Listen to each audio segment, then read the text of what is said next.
Step 1, Step 2, get some good, some food in you. Step 3, think real hard about what you want to be. Step 4, everybody just do your thing. Wake up, today's gonna be a good day. Wake up, today's gonna be a good day. Wake up, today's gonna be a good day. Wake up, today's gonna be a good day. Wake up, today's gonna be a good day. Wake up, today's gonna be a good day. Wake up, today's gonna be a good day. Wake up, today's gonna be a good day. Yo, set your affirmations, aspirations. I got shit to do, the aftermath of preparation. Good food, good mood, blood in circulation. One step at a time, yeah, that's how you make it. Set a goal you control and the steps you take them. I try to pick one thought, have some concentration. And if I make a mistake, it's called education. I try to do this every day, call it replication. Wake up, today's gonna be a good day. Wake up, today's gonna be a good day. Wake up, today's gonna be a good day. Wake up, today's gonna be a good day. Wake up, today's gonna be a good day. Wake up, today's gonna be a good day. Wake up, today's gonna be a good day. Wake up, today's gonna be a good day. So life ain't easy, yo, I think there's a reason, though. Ups and downs, just like every different season, yo.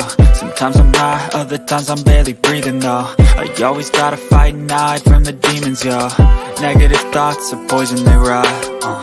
Head full of flies, so here come the clouds. They'll never stop unless I can swap all the bad for the good in my head when I'm lost. Yeah, so I'ma fake it till I make it. Positive thoughts are overtaken, I got patience. One day at a time is how you operate a cadence. A flow, you grow, you show yourself a foundation. Stay away from all the shit that causes temptation. I know that I like to do it cause of sensation. I live my life in my head like a narration. Don't expect greatness, do my best, man, I'll take it. Wake up, today's gonna be a good day. Wake up, today's gonna be a good day. Wake up, today's gonna be a good day. Wake up, today's gonna be a good day. Wake up, today's gonna be a good day. Wake up, today's gonna be a good day. Wake up, today's gonna be a good day. Wake up, today's gonna be a good day. Wake up early, gon' rise to the sun. Step 2, get some good, some food in you. Step 3, think real hard about what you wanna be. Step 4, everybody just do your thing. Hi, Bullhorn Betty. Thank you for my shirt. Welcome to the Bullhorn Betty Kids Club.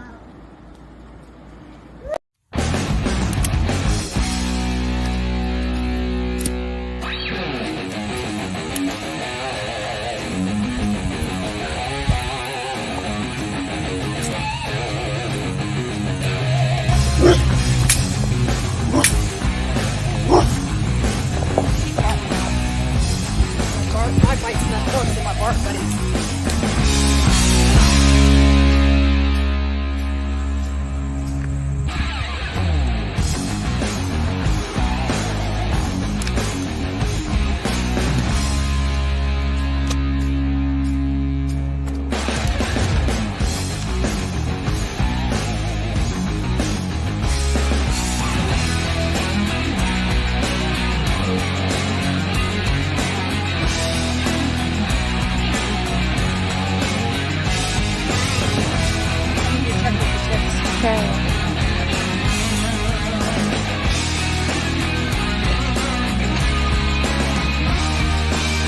And slid down so we can see a red suitcase right here for law enforcement if they're watching and you guys would like to come back here.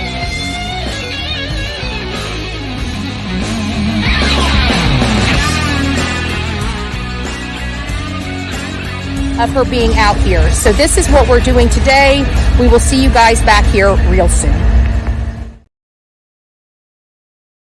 Successful people aren't successful because everything went their way. They're successful because they figured out a way to navigate through the shit, right? Life is not all easy. You're gonna have shitty things happen to you. And I'm not speaking this over you, I just know from life experience, right? People are gonna get sick, people are gonna die, people are gonna get divorced, people are gonna be financially in ruin. Stressful things are gonna happen. If you don't know how to navigate those things, if you can't figure out how to navigate those things and get to your outcomes anyway, life is going to be really fucking tough. And it gets bad because then you get into your late 30s and early 40s and we're talking and you become the woulda, shoulda, coulda guy. Welcome to the Bullhorn Betty Coffee Club.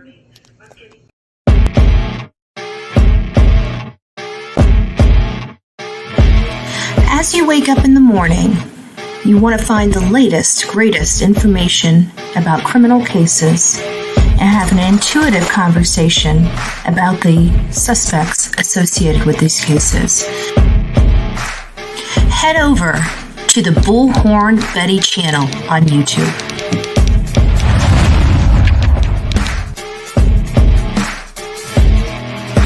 Get breaking news right here on the Bullhorn Betty channel. Welcome to the Bullhorn Betty Coffee Club. Enjoy your stay and enjoy your day.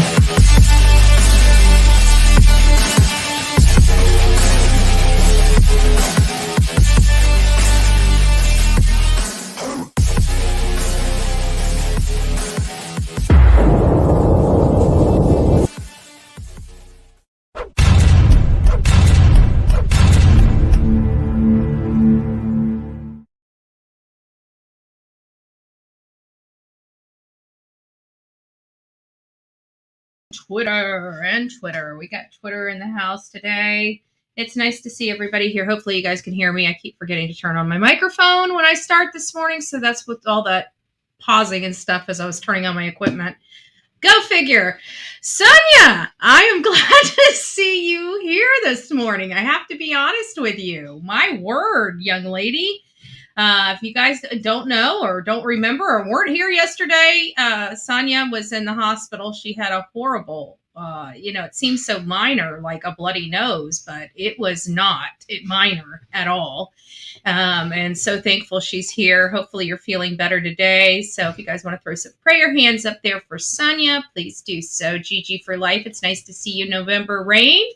I am Team Summer. Is in the house. Unicorn 1 Indiana. Nice to see you. Who else do we have? I need to get my glasses. I don't know why I keep taking them off. You guys know I'm older than dirt and I'm blind as a bat.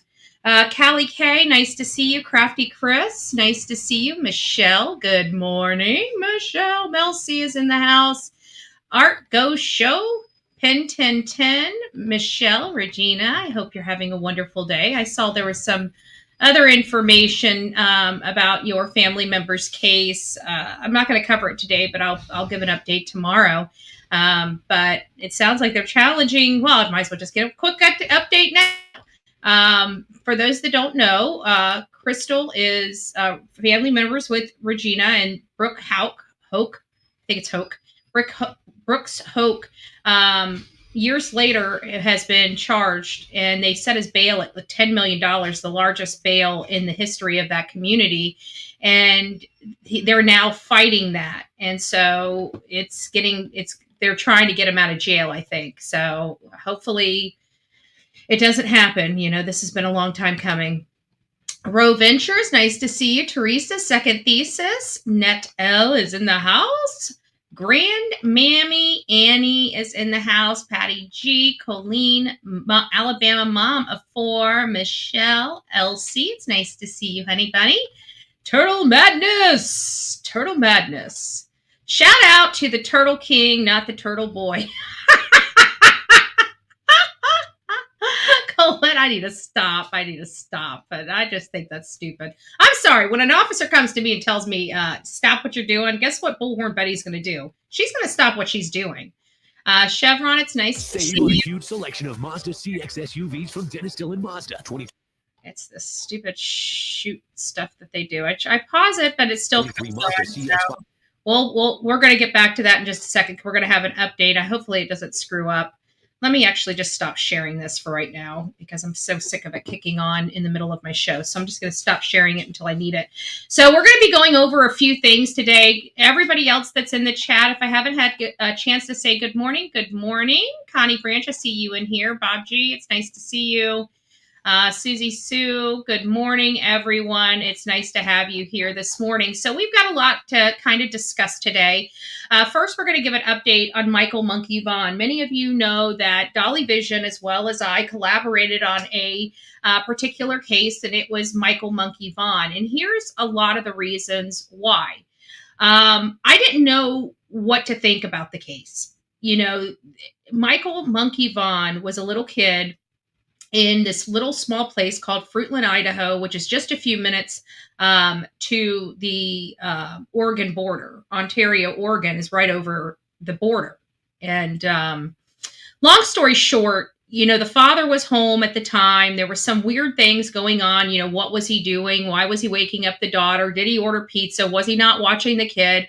You know, there was just a lot of stuff going on. And of course, his behavior was a little odd to many of us. You know, our bright brains, because we deal with true crime so much, we live in the world of statistics, and naturally our brains go straight to statistics, which is natural. It's normal and it's customary. It's not like we're doing crazy stuff or anything like that. Our brains are taught that if you have a situation like this, it could be this, this, this, or this, right? And, you know, depending on the circumstances, it could, you know, one has more weight than the other. And so you're trying to problem solve all this. Well, Brandy was being attacked. Now, mind you, Brandy was at work at the time. If anybody is totally innocent, even with all the speculative stuff about Tyler and whatnot, Brandy truly was totally innocent in all this. She was there. Her son was at the house when she left to go to work. She went to work. It was just a normal day until she gets that disgusting and scary and heartbreaking call that her child is missing.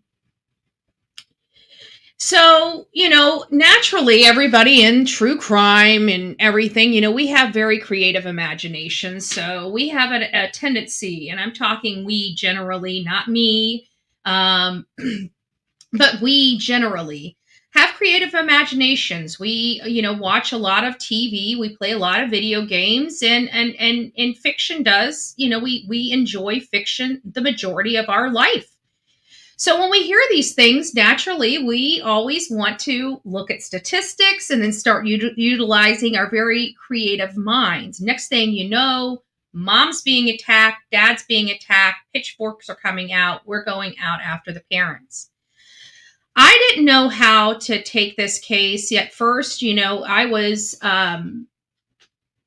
basically putting it up on the pedestal. You know, look at Don and Candace Wells, and look at Brandy Neal. Look what a real a parent of a real missing child looks like. You know, we used her almost as the poster child of what a grieving parent missing a child should be doing and acting, because we were comparing this, because you got to remember Michael Monkey Vaughan disappeared at around the same time that Summer Wells did. Okay, you got Summer Wells' parents that are bottom feeders, just garbage people that probably did horrible things to their children, all of their children, and one of their children is missing. Okay, we went out there, and I say we because it was a team effort with a lot of people that were very smart. It's not like we went out there willy-nilly, and none of us have any experience in anything like you hear on this stuff. That's untrue. We went out there with a team of people that were great at what they did. Everybody had their strengths, everybody had their weaknesses, and we utilized all those strengths and weaknesses to make heads or tails of the Summer Wells case.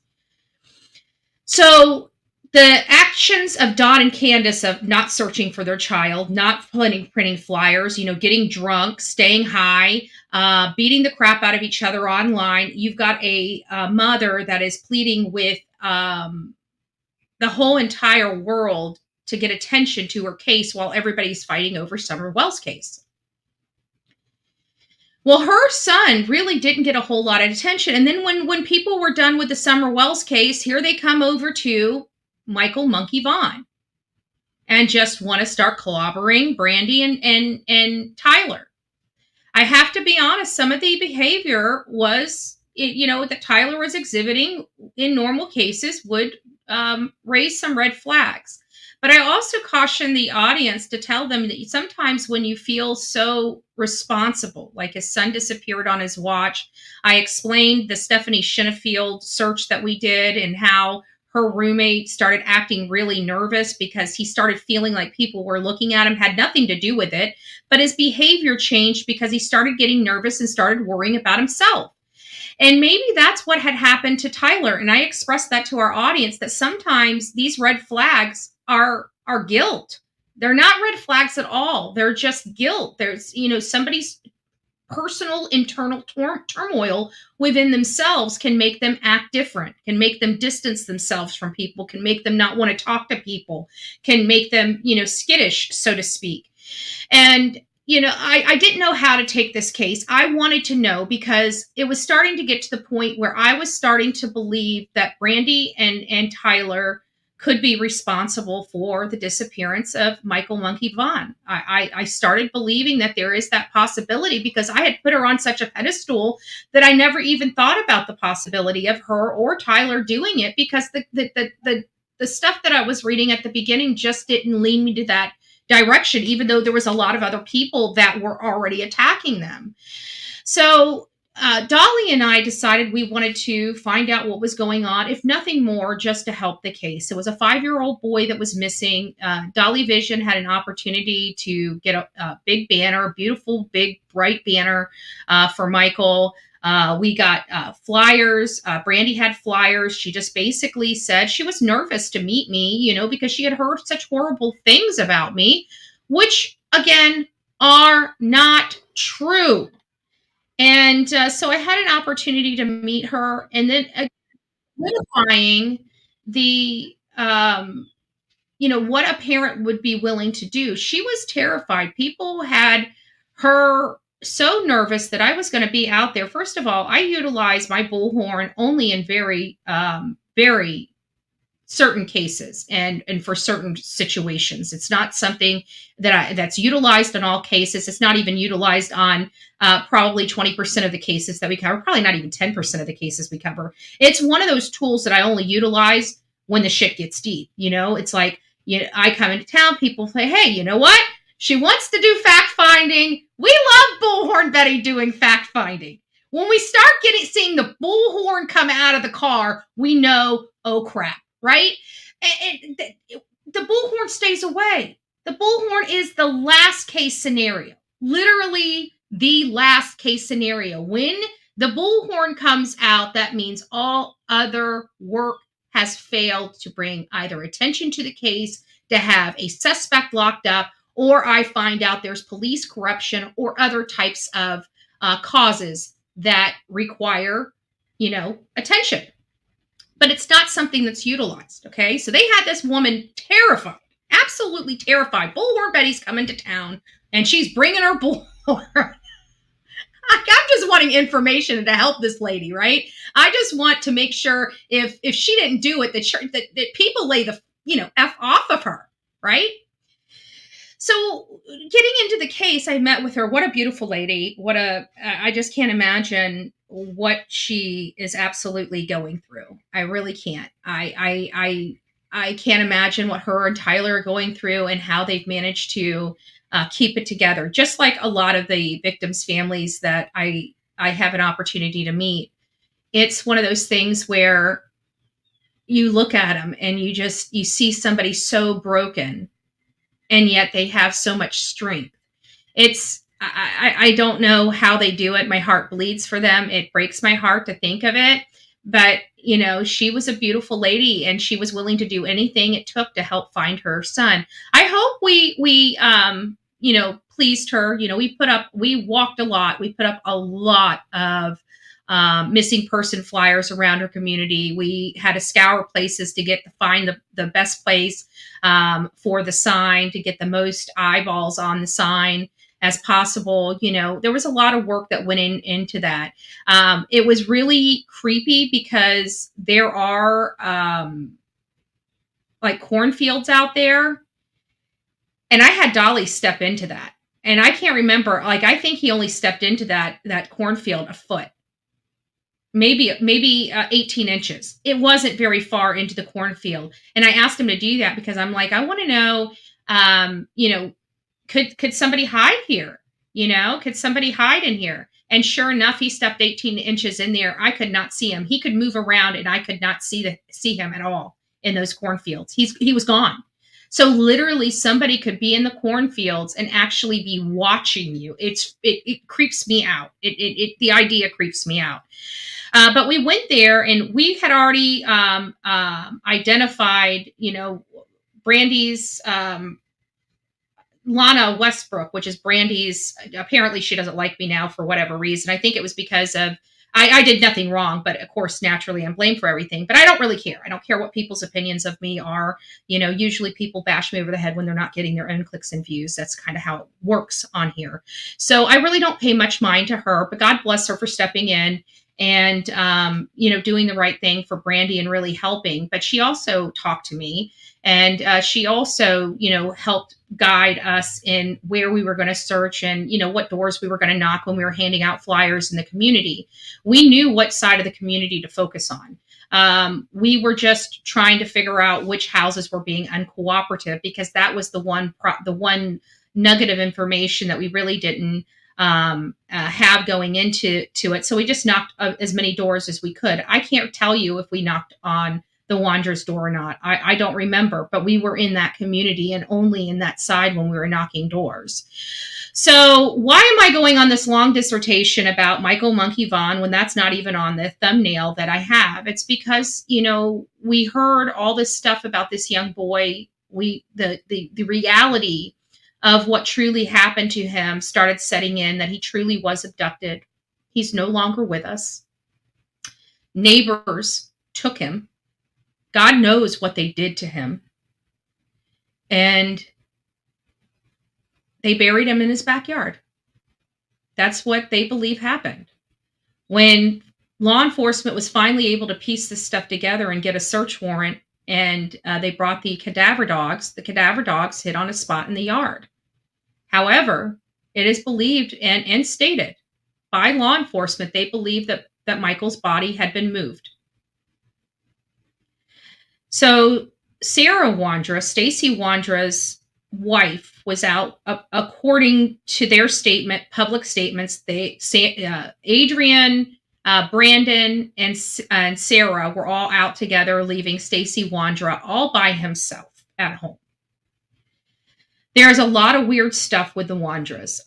Too many weird things to list, from her saying that she's a taxi service, but going and picking up people from airports and bringing them home with her and letting them live there. I mean, just really weird, creepy, just you can't even imagine, just ungodly, unwholesome stuff going on, even though she proclaims to be very, very religious.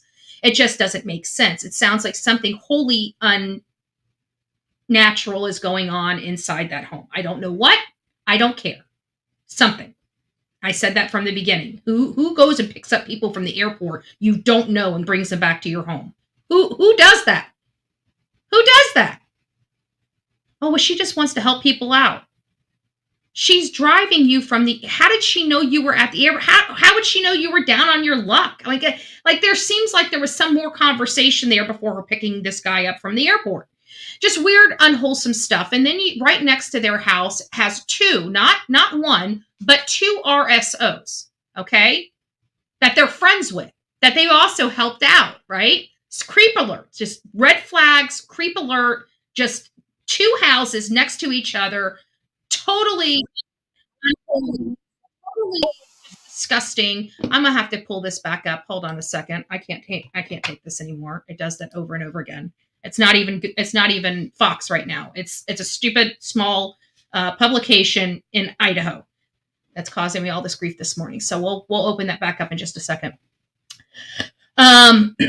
So we went to the Wandra's house. I was out in front of the Wandra's house. I met with Brandy. I've been to Fruitland, Idaho 2 or 3 times now.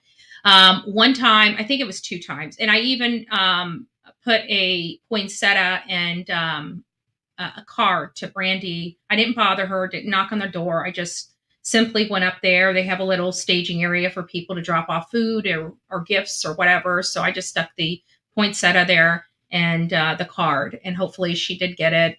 It was from me, Chronicles of Olivia, and Dolly Vision.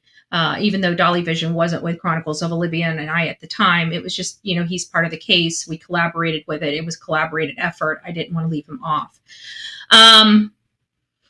Well, Sarah Wandra, Stacy had already been in jail for some gun-related charges. Sarah Wandra was arrested, and this is where the problems with the family came in. I got a call that there was major movement in the case, and I didn't believe it. So I called up to law enforcement. It's a recorded line, and the recording laws are only for private conversations, okay? So that means that if I'm being recorded or there's no duty of privacy on that line, I am open and freely able to record that conversation with or without any kind of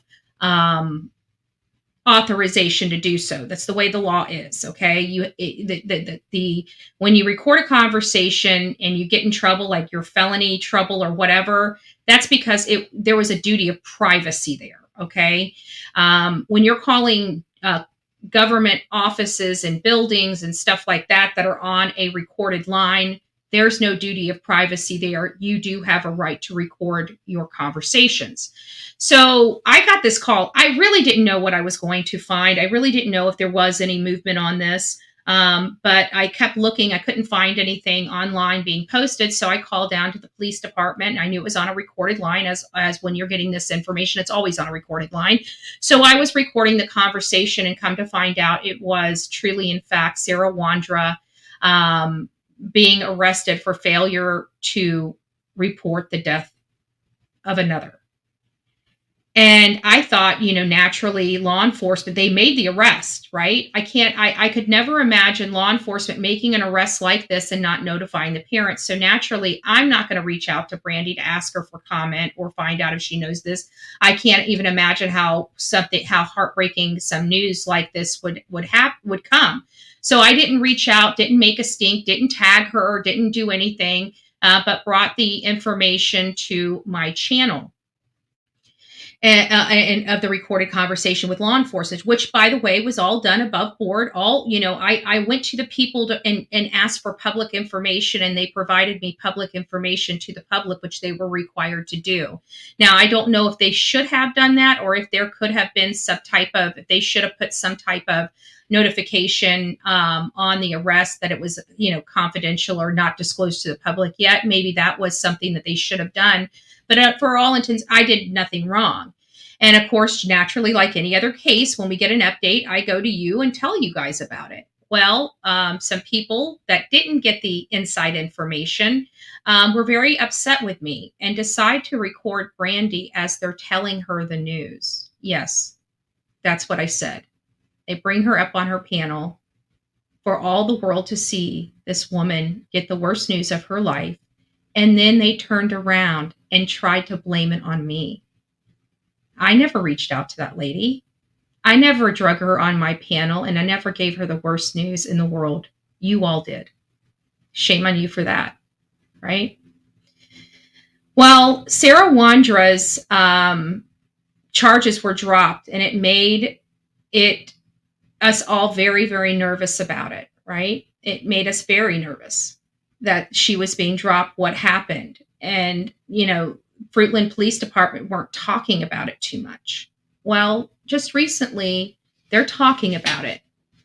So around July, right around his 2-year mark of his anniversary, we learned from law enforcement that, hold on one second, let me see what this one is.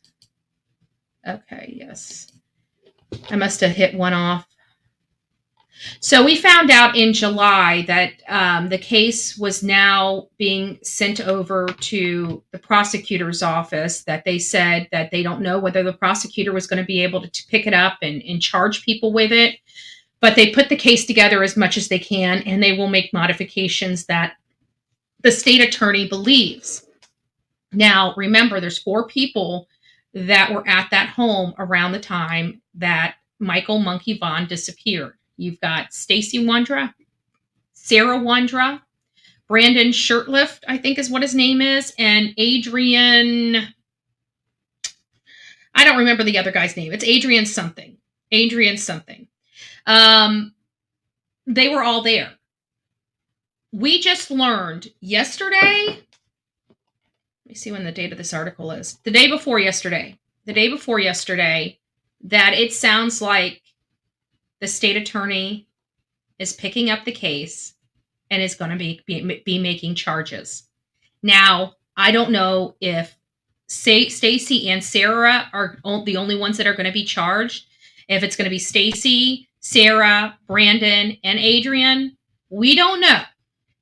But I have to say that after 2 years of all this craziness, all this unnecessary drama, I pray to God that the Vaughan family and the Neal family can get some justice and some closure.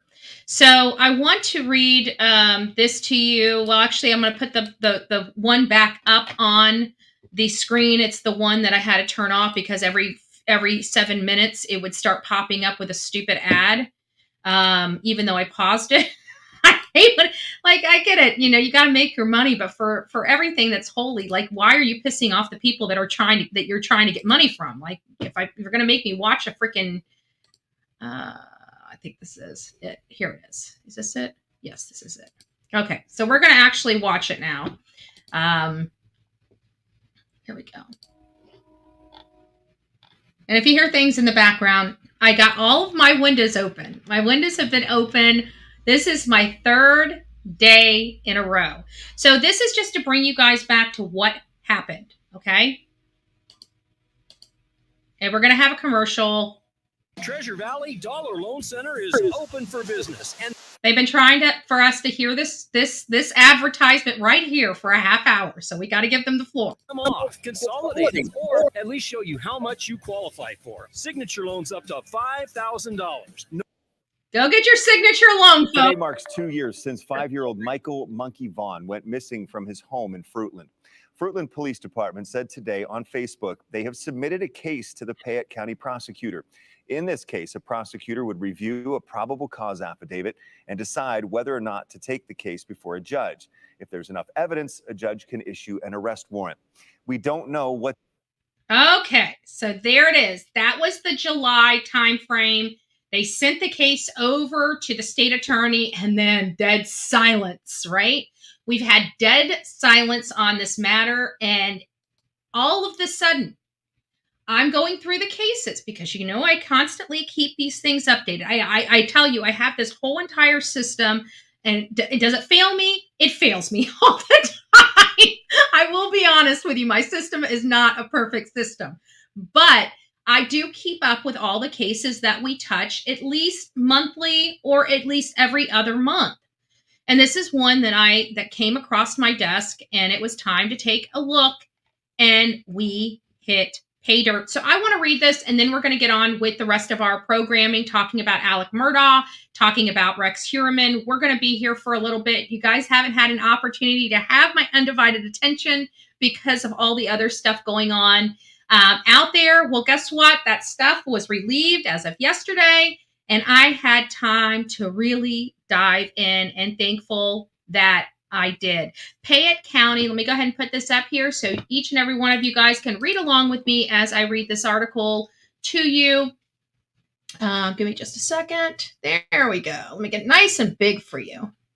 Hopefully you guys can read that from all your screens. So Payette County, the public may soon know a portion of the outcome of a law enforcement investigation related to missing Fruitland boy Michael Monkey Vaughan, as the prosecutor does expect to file charges, but has not stated what those might be.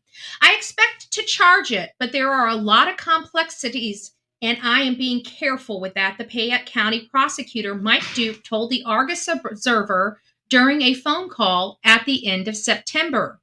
In the last couple days, supporters of Michael's family have begun to echo what Duke said. This includes an update from the administrator on the Facebook page previously dedicated to information regarding Michael, who was last seen in the neighborhood on July 27th, 2021. He was then 5 years old. The recommended charges and reports have gone to the prosecutors, and they are waiting for the grand jury. It reads, it appears charges are forthcoming in the near future. As for Sarah Wandra, she was sentenced on unrelated charges and will be remaining in custody at this time. It is unknown as to whether she is included in the grand jury file. The Argus Observer has a request for comment pending with Duke related to the statement about the grand jury. On Monday afternoon, an official of the Fayette County Courthouse said that there currently are no grand jury hearings on the calendar. Those hearings are set at the request of the prosecutor, with court officials setting the hearing on the calendar in conjunction with the judge's calendar. Page update. The Facebook page dedicated to Michael has had some changes in the past few days, with Administrator Brooke Amber posting about those updates on Sunday, stating that they have been discussed with Michael's mother, Brandy Neal, as well. The name of the page has been changed to Monkeys Missing Children Project of Idaho. It states that Michael is still the priority of the page, but it's now being opened up to all missing and endangered children in Idaho only. It will include children from Idaho who are believed to have been taken outside of the state or from another state believed to be in Idaho. So that's related to the page update. Suspects previously named, and I think we went over all of that, but let's just read this again. Currently, nobody is in custody or facing charges related to the disappearance of Michael, who was last seen at the age of 5 near his Fruitland home. Wandra is one of 4 people initially named by law enforcement officials as a suspect in Michael's case, with Wandra now facing a charge of failing to report the death of a person, namely Michael. She was the only suspect who has been arrested and ended up going to the state hospital for mental evaluation before heading to court for over charges. In March, Wandra was deemed a fit trial, and, however, in mid-April, the Fayette County prosecutor ended up dismissing the case without prejudice, meaning it could be brought again.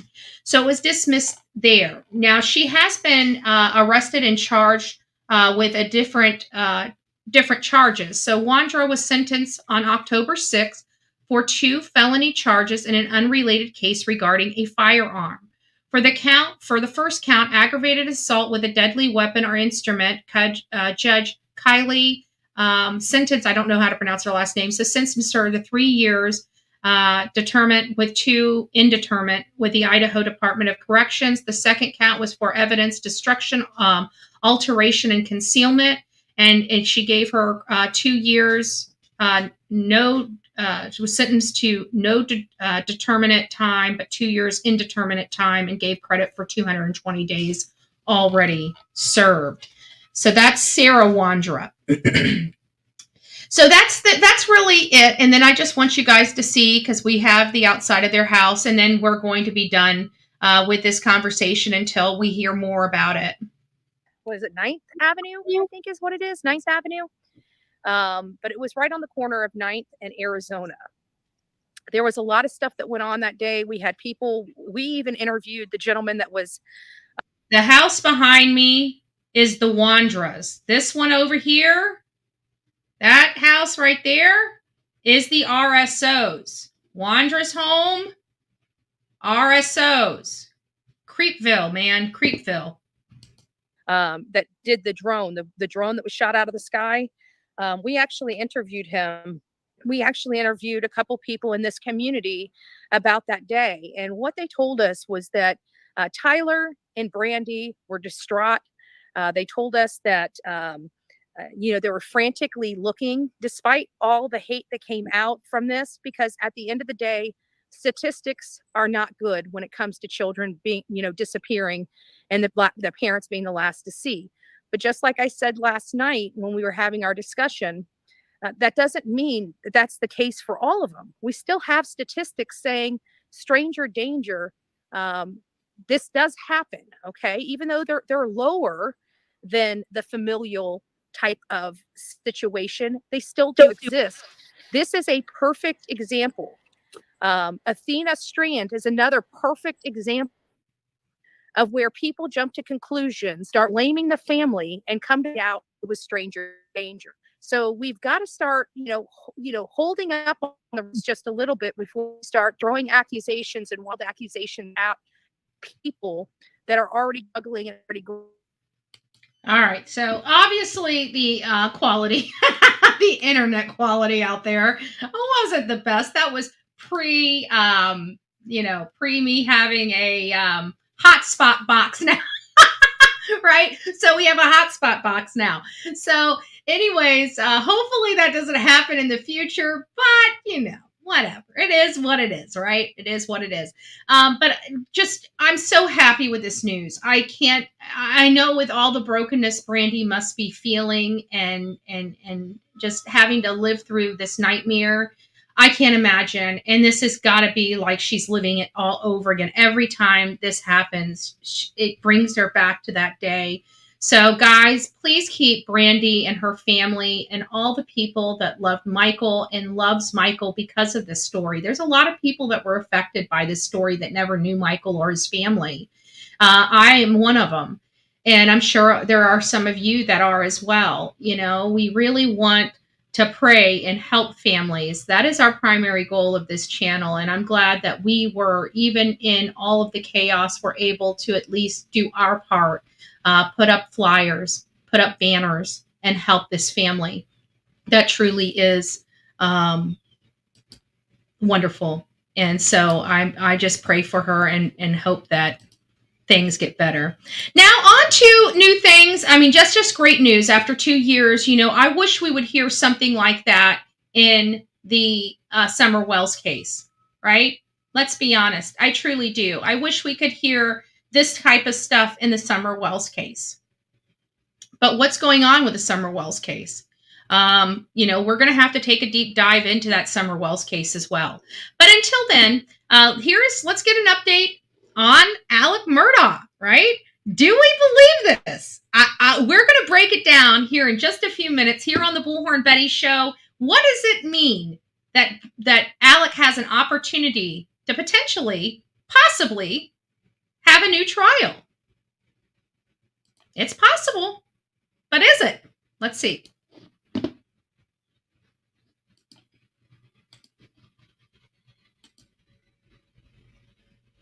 Ruled to allow Murdaugh to put the appeal of his conviction on hold so he can officially request a new trial in circuit court.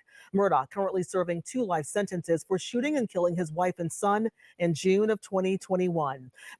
I don't think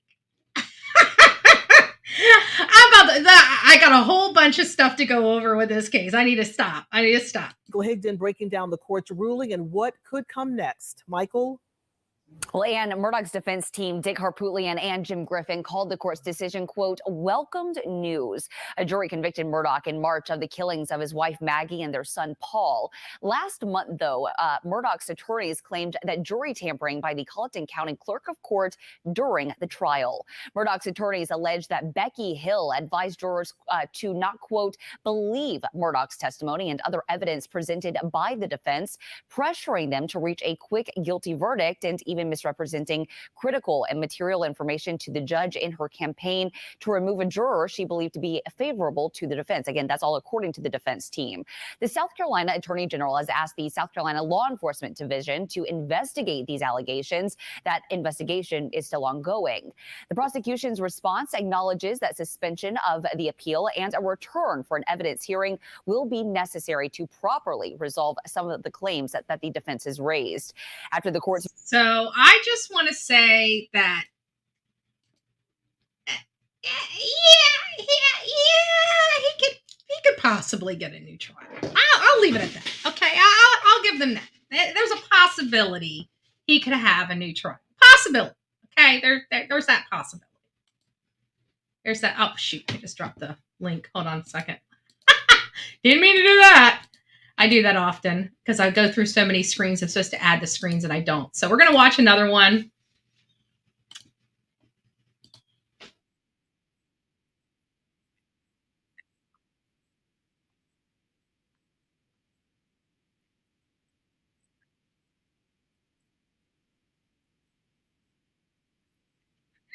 Issued a ruling today. It allows a lower court to determine if those allegations are credible. Yeah, Greg. So this ruling does not grant Murdaugh a new trial, but I'm told it does open. Yeah, you guys heard that. It does not grant him the new trial. Okay? This is the breakdown of it. Okay? Open up the door for that to become a possibility. Possibility. This ruling was not a surprise. It doesn't surprise me at all. Tuesday, the South Carolina Court of Appeals issued a ruling allowing Alec Murdaugh's attorneys to put the appeal of his double murder conviction on hold. This allows a lower court to hear their concerns of jury tampering. This is a significant and serious issue that has to be resolved, and the Court of Appeals is not the place for these type of issues to be resolved. Murdaugh. I think that is, oh, thank you, November Rain. God bless you. If you received a gifted Bullhorn benefit membership. Oh, Lord. If you guys received your free gifted Bullhorn membership, please don't forget to tell November Rain. Thank you. Thank you so much, love. So this is the situation, okay? And we kind of discussed it. I got a lot of stuff to go over, but do we really need to is the question. Let me just break it down for you, okay?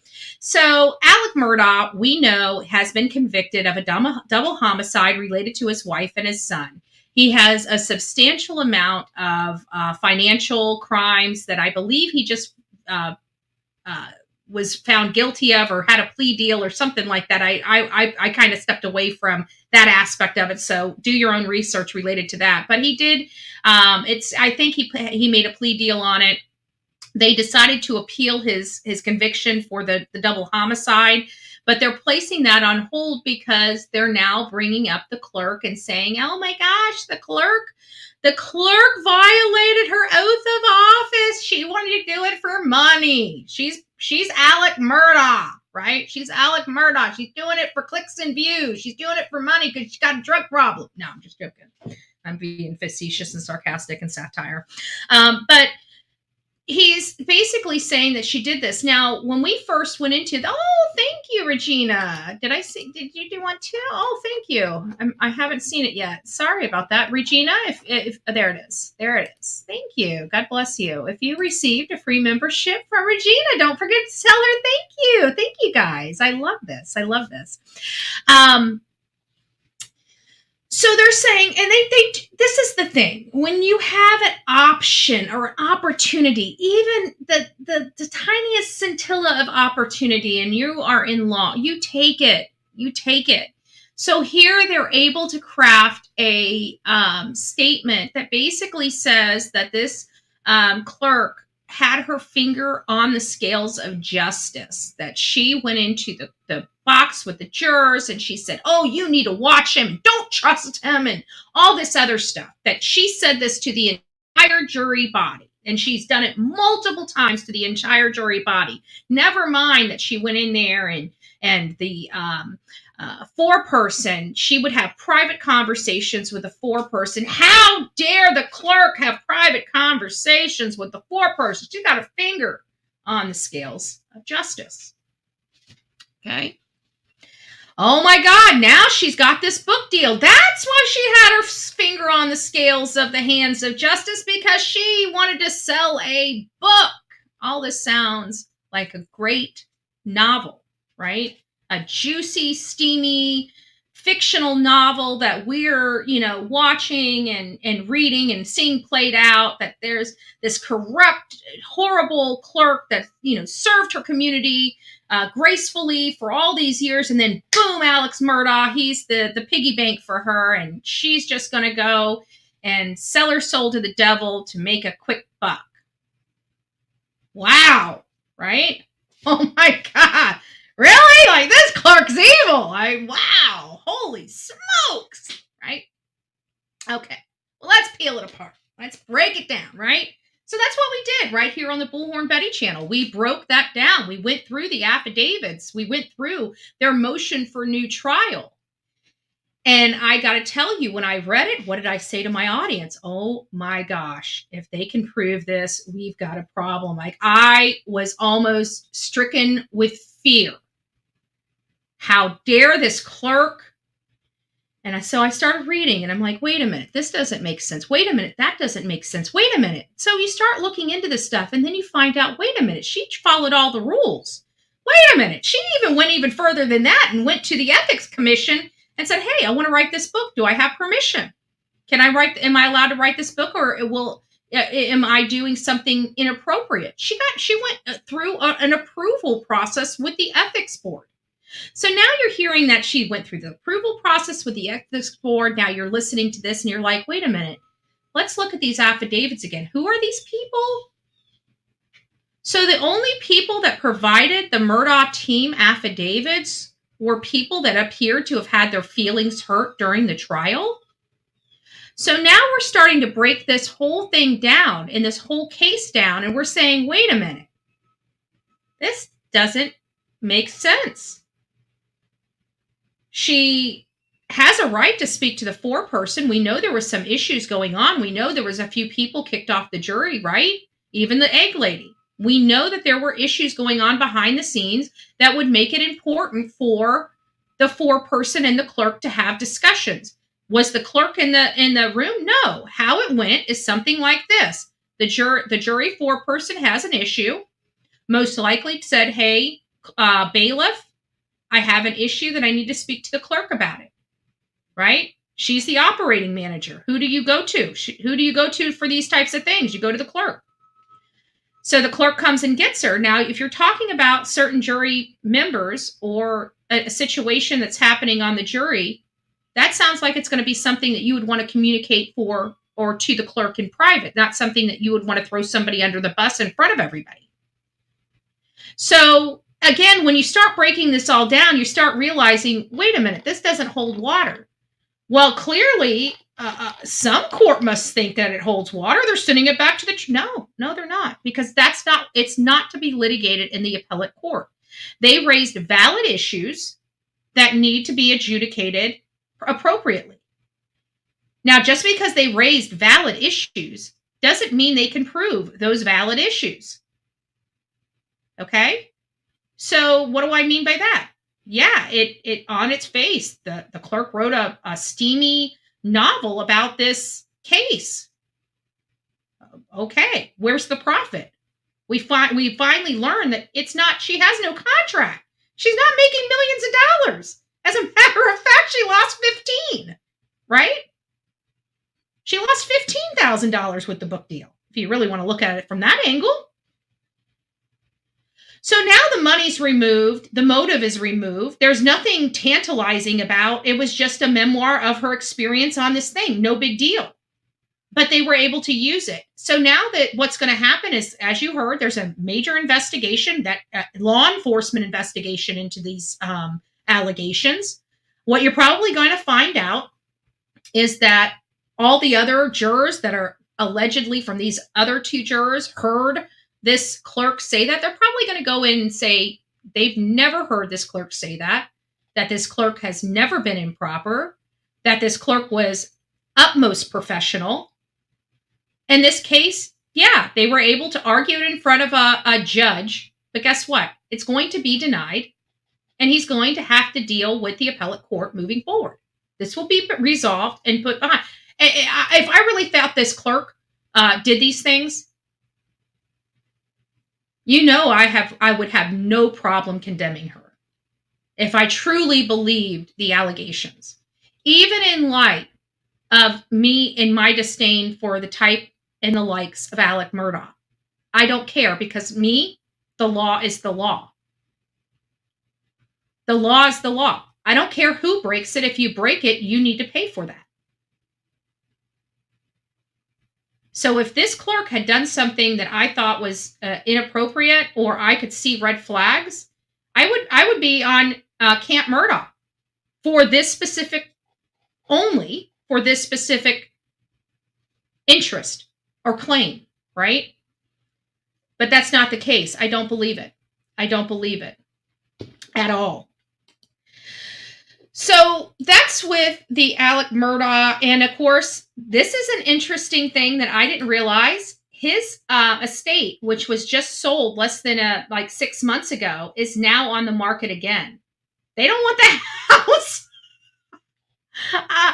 Now I'm starting to wonder if there's a ghost. Is the Murdaugh ghosts real? Is this going to be the new ghost hunting house? Why would the owners sell this home so quickly after purchasing it? Probably a friend, maybe, that purchased it. Something. So before I get on to the Gilgo Beach murders, I did want to address, I saw this, but I was already on to the conversation, didn't want to stop it, so I figured I'd go back to it. And it says, do you think the secluded area plays a role in Summer's disappearance being so far from unsolved?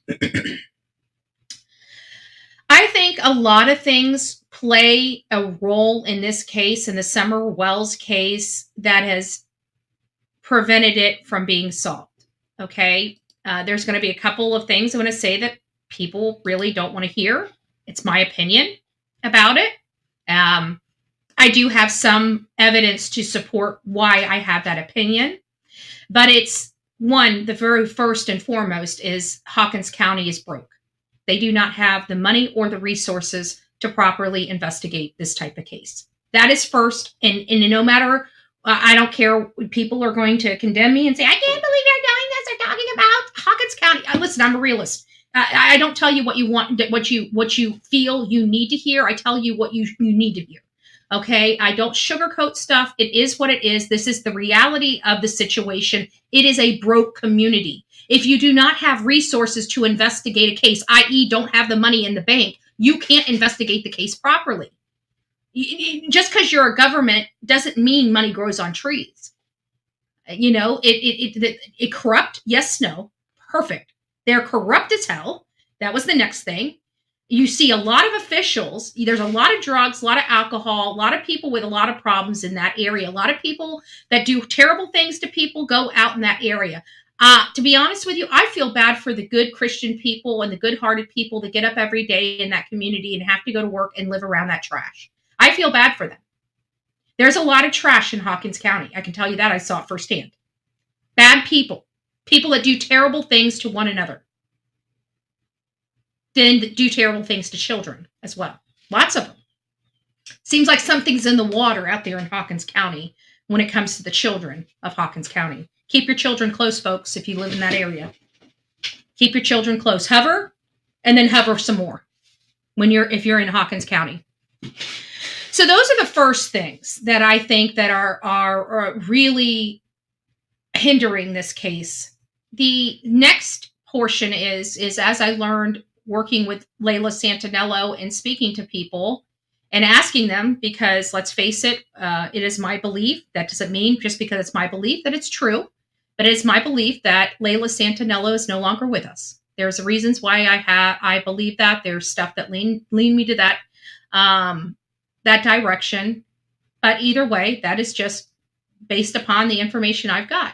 There's still a possibility she could be out there, that she could be SA'd, HA'd, HT'd. You know, there's just a lot. Okay. But the information that we got, it appears that she is no longer with us. And so some of the questions that I asked the locals, unfortunately, and I know this is probably going to upset some people, but it is the reality of the situation and the work that I do. I asked the people, you know, where can you dump a body? Right? I'm going into communities I've never been before. I don't know the secret, dirty, you know, underbelly of the areas. I don't know where they're located. You know, the only way I'm going to find out that is to ask. That's how I find out. So while I'm out in Kingsport, Tennessee, trying to find out where would be a reasonable place to dump a body, sad to say, that's what we're looking for. we learned the best place to dump a body in and around that area is Beach Creek. Beach Creek in Hawkins County. Beach Creek happens to be the place that Summer Wells disappeared from. When I heard that, like, we knew we were probably most likely never going to find her. But I have to tell you, the little bit of hope that I did have that she would be found in those conversations, this was well known. This is not something that one person said. This is something several people said. And when I heard that, the last little glimmer of hope of finding that poor baby just kind of disintegrated. I'll be honest with you. Within me, it just kind of disintegrated. And it makes me sad. It does. It's that moment that you realize you may never find her, that you may never be able to let her rest at peace and pray to God that she's buried in a beautiful area. You know, at this point, that's really, it's sad. But that's what we heard. We heard that that's the place that if you really wanted to get rid of somebody, that's where you'd go. And we've heard that before, but we didn't believe it. You know, we believed it because at the time, a lot of people were talking to us about a bunch of stuff. If we go there, you know, they shoot first, ask questions later, you know, all these horrible things that you could imagine that we heard for us just wanting to go in and help a family, right? So we didn't know what we could or could not believe. So we heard those things at the time. But I think that even in our you know, ignorance in being naive, we still thought that she would be found. I don't know if she's going to ever be found. I'll be honest with you. I don't know if she'll ever truly be found.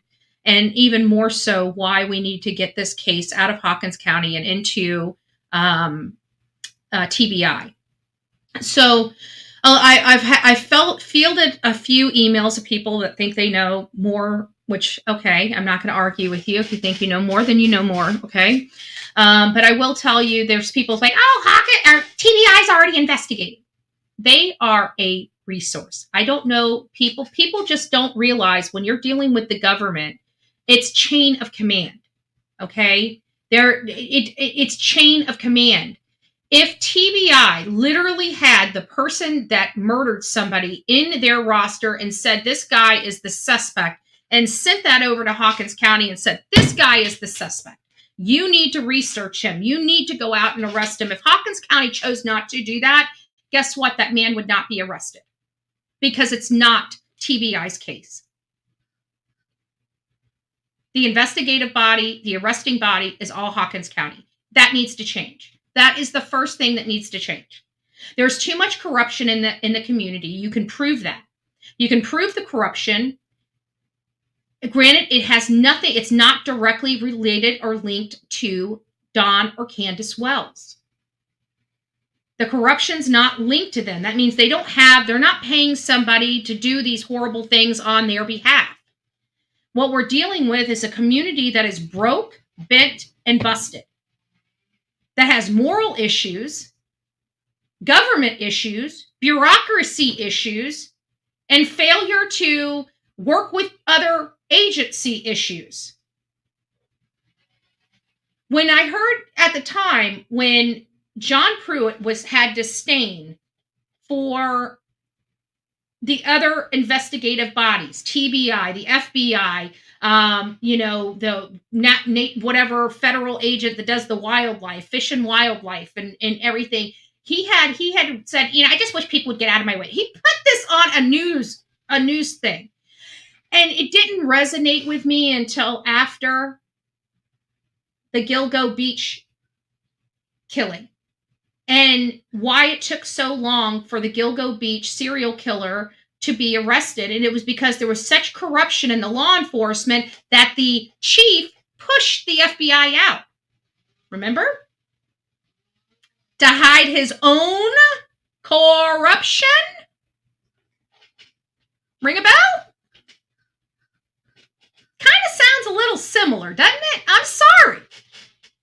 I don't know if there's corruption to that level in Hawkins County, but, you know, his son went to jail for messing with a kid. You got all these people being arrested that were in the government for drugs, embezzlement, and God knows what else.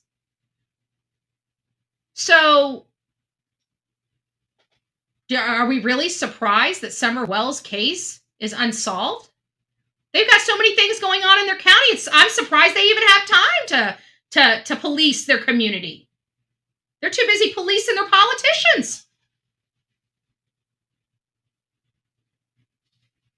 It's really a bad situation over there in the Summer Wells case. So,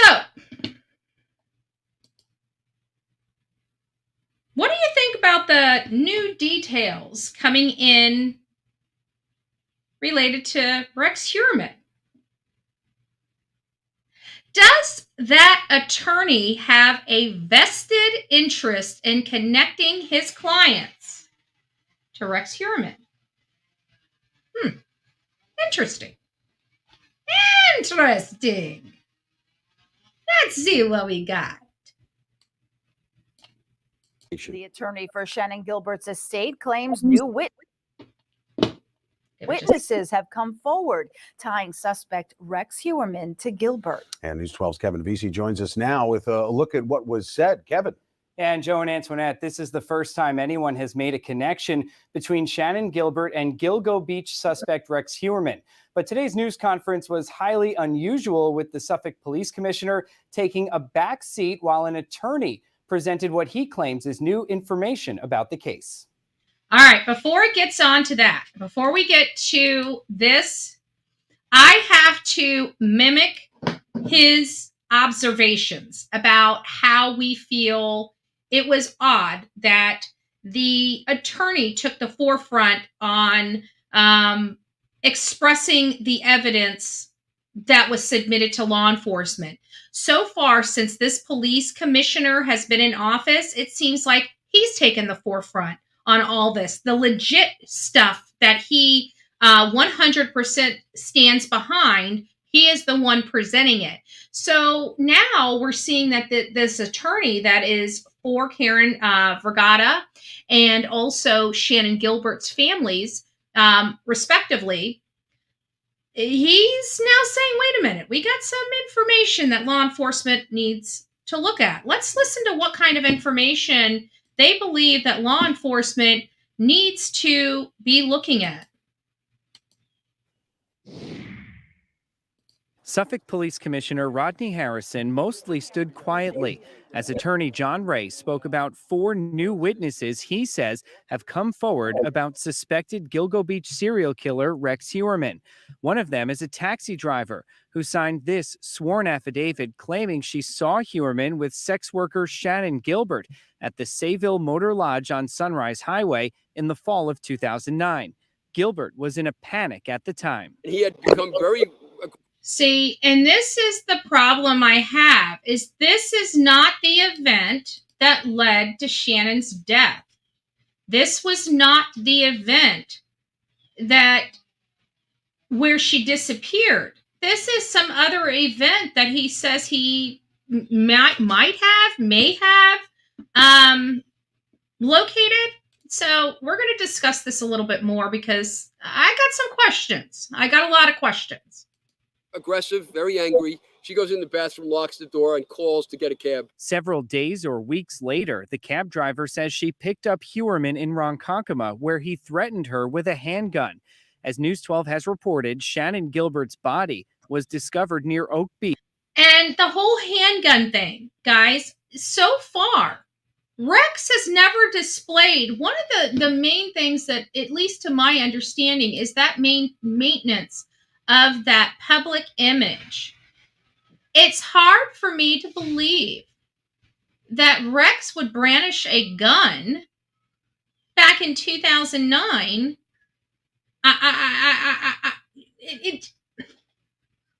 And why wasn't this reported? It seems odd to me. It's not making sense to me. You know, this is stuff that are coming decades later. And I'm sorry, I want everybody right now. It is October 19th, 2023. I want you to tell me what you were doing October 9th, 2003, just 2 decades ago. I know he was a gun collector. Just because he was a gun collector I'm talking about his behavior, though, Willow. His behavior has never been one that's been publicly violent. Now, what he does behind closed doors, and obviously to these women, were secret to him. That was his secret. It was his, the thing that nobody knew. I don't. The whole part of the serial killer is I don't want to say betrayal, because I don't think it's the betrayal aspect. It's the chameleon aspect, that they can change and be likable and be a person that they're truly not, that their outside doesn't match their inside. And yes, he is a gun owner. We know we've been discussing about the wife trying to get the 300 guns from law enforcement. But I'm a gun owner too, but you don't see anybody. I've never brandished my gun in public, ever. So nobody would ever, I'm a gun owner, so nobody would ever say that I brandished a gun in public. So just because you're a gun owner doesn't say that you're going to do that. There's some oddities in this statement, some oddities from the facts that we know. That's the issue. We know certain facts to be true because we've been watching this case, and law enforcement has provided us a lot of information. We even have the 911 call of Shannon Gilbert that night that she disappeared and never was seen again. Beach in 2011. Police determined Gilbert had not been murdered, but the search for her led to at least 10 sets of human remains along Ocean Parkway. Heuermann is charged with the murders of 3 of the victims and is the prime suspect in a 4th. Another new witness tied Heuermann to Karen Vergata, whose remains were found on Fire Island. Harrison says the Gilgo task force will take a closer look at both cases. And he said new information doesn't necessarily need to go directly to police. If people have a reluctance, I think law enforcement said that statement. I don't think he meant necessarily if you have information, send it to the attorney. I don't think that that's what he meant to say. I think he meant to say if it's something on these grounds, like you remember, 3 or 4 decades ago that on this specific date, you saw him get into a car, or you saw him being angry or aggravated or something like that. It seems a little odd. And not only that, but what about this law enforcement guy? We haven't heard about his statement yet, but we're going to get there. But what about that?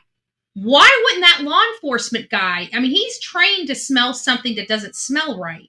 They come with the girl, but they don't leave with the girl. And then they see that she's never seen again. And then they see that same girl in 1996 being found, and her body. And that was like, and you didn't say anything?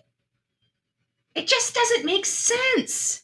You didn't do anything wrong. So why would you as a law enforcement look the other way? It doesn't make sense. reluctancy to come forward to law enforcement and they want to go to John Ray, then it's important that we take this information and then we follow forward with furthering the investigation. Now, Suffolk District Attorney Ray Tierney had a quick response to that, urging the public not to go to an attorney with information about this case. He wrote, quote, "Any citizen who believes that they have relevant evidence regarding the Gilgo Beach investigation should report it to the investigative agencies that comprise the task force." So, yeah, but I think the reason why they did, the police chief said that, I truly believe the reason why he allowed the attorney to present versus him is, one, he was just there in a supportive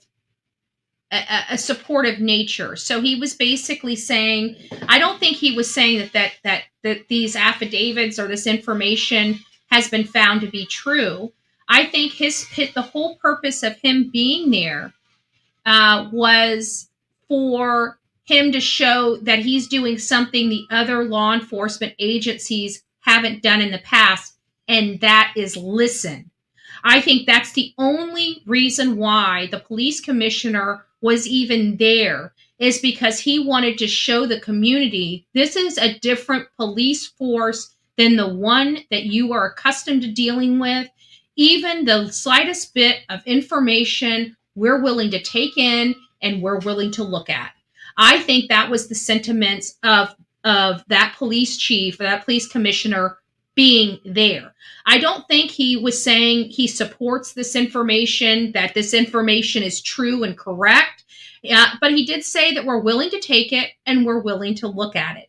I think that that is exactly what the police commissioner was trying to express by being there. And I think that's what the police commissioner was successful at expressing while he was there. Just again, my personal belief. But I want you guys to hear the details that were presented for yourself so you can hear it all and make your own mind up as to whether you believe this to be true. It is possible. It is an affidavit. They did sign under oath. And even signing under oath, that's, based upon your information and belief. Okay, because you can't say for certain because it's been so many years. So it's upon information and belief. You believe these things happened. Now those beliefs have to be proven.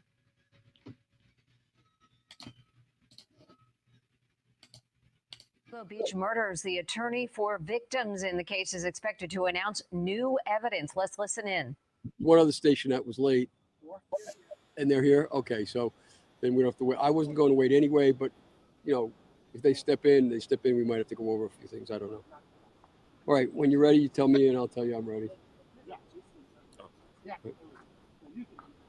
Good afternoon, everybody. We're here today because new information has arisen in this case from witnesses who were so far unknown. Those witnesses, of which there are 4, have given us statements, 2 of whom have given us affidavits regarding this case, regarding Rex Heuermann and Shannon Gilbert and Karen Vergata. Before I talk about them, first, I want you to be aware that here stands the commissioner, as you know, with me. And up until now, we have not made it known to the public that we have been working together on this case steadily since the time that I came to know Commissioner Harris a year ago, February. Up until that point, the police department was very resistant to receiving any kind of evidence or information from. This is where I think he explains why the police commissioner is there. I don't think the police commissioner believes this to be wholly true. I think he's just saying, hey, we're willing to look at anything. We're willing to turn over any stone. And I'm willing to stand behind somebody that is fighting the good fight. At the end of the day, this man's clients were brutally murdered and they need justice as well. From my office, from what I was doing, that all changed significantly when Commissioner Harris stepped in and we began to collaborate. And we've collaborated ever since. That collaboration has had fruit. And that fruit, at least, are the witnesses I'm going to be talking about today, as well as other evidence and information which we have shared together and with the police department, therefore with the task force. So it is true to say that our cooperation has given rise to more substantial, valuable evidence in the entire case of the Long Island serial killer. And that, again, is his opinion, folks. I want to make sure that we're delineating that the information he's providing is based upon affidavits he acquired. This attorney, in all fairness, does have a vested interest in the outcome of this case. And he has 2 clients that so far have never been once linked to Rex Heuermann. He's trying to link them to Rex Heuermann, but here's the issue. We know where Shannon Gilbert was when she disappeared that night. And we know that we have no clue where Karen Vergata was. the night she disappeared, which was Valentine's.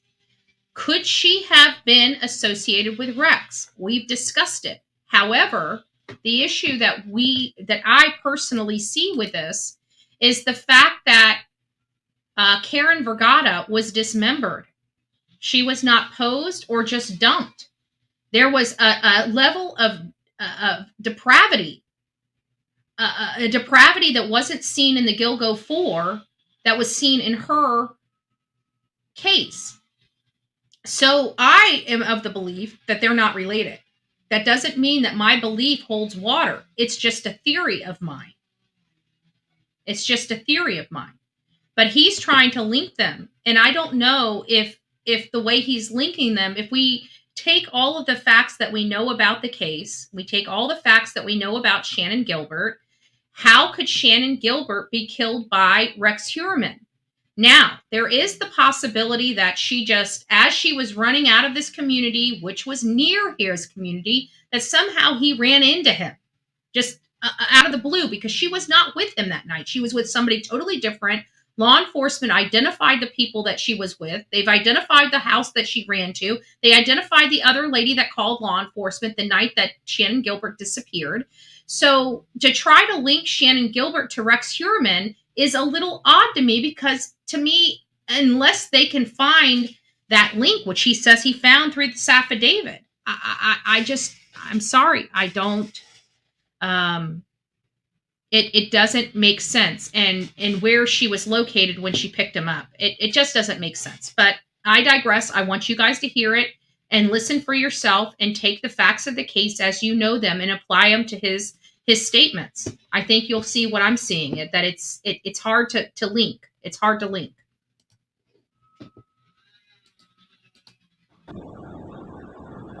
So with that in mind, I'm very pleased that Commissioner Harrison has seen fit to open his mind and to do what I'm suggesting has been done. That doesn't even sound like contrary to all those who have come before him. The police commissioner he's has approaching this case in the right way. He's the right man for the job, and he's done his job well. As to the witnesses, as to the evidence, in no particular order of importance, because so much of it is important.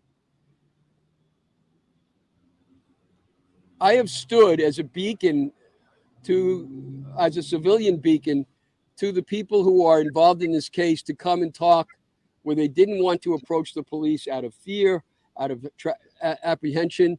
And I will say that we run across that, especially in cases like, say, like Layla Santinello or Summer Wells, where there's a lot of the people, a lot of the witnesses have their own legal quagmires or legal issues that they have to deal with. They don't want to deal with cops. They don't like cops. They're taught to stay away from them, but they don't mind providing somebody that has that they don't fear as a threat or see as a threat. They usually open up. I've been a witness of it myself. Many people that have been out with me have been a witness of that very thing themselves. It's just experiences that we have. Out of a natural, in some cases, a natural distaste for the police department because of the work these people were in. So they would then come to me and speak to me, and I would interview them, and we would then cooperate, them and the police department. And so with that in mind, the first two witnesses I'm going to talk about are both of them are not Suffolk County residents. And before we get on this, there's one other thing that I want to just bring to everybody's attention before he starts telling about these allegations. Now, I obviously none of us were there. I mean, maybe there's somebody in the chat that knows Rex. I don't know. Okay. But none of us were there. We don't know these very intimate details, whether they hold water or not. Okay. We just don't. The bottom line is we don't know. What I can say is so far throughout the extensive investigation that actually located Rex Heuermann as the potential LISK killer, right? Long Island serial killer. That's what LISK stands for. out of all of the extensive research that law enforcement has done that actually brought this arrest, this is the first we've ever heard of this swinger phenomenon. Because what we've learned about serial killers, at least that we know now, granted, each individual, just like we are all, even though some of us are similar and think similar, we're all uniquely different. But we've learned that serial killers, in some cases, work in concert with one another, but that's not what we're hearing here. We're hearing that he was a swinger and invited his wife to participate. This is the first we're hearing of this swinger phenomenon, or this, them being potentially swingers. And it's easy to almost allege that it's a possibility because of his very deviant sexual proclivities. I have a problem with this being the first time in this entire extensive investigation that this is the first time we're hearing that there's a potential for the swinger thing going on. That's an issue that I have. I feel like if that was the case, that would have been brought up or addressed a while ago, especially if it had nothing to do with any of the killings. It's just a behavior or to solidify a certain behavior. But we didn't hear that from law enforcement. So it's it's making me question that as well. Again, none of us were there. I don't know 100%. But I don't know. I just don't believe it. I should point out that we obtained from these two affidavits, their names will go unmentioned. Their names are blotted out of the affidavits, but the affidavits will be available to you right after the press conference. As to the first one I'll talk about, this is a witness who has every reason to have no bias, no interest in the case whatsoever.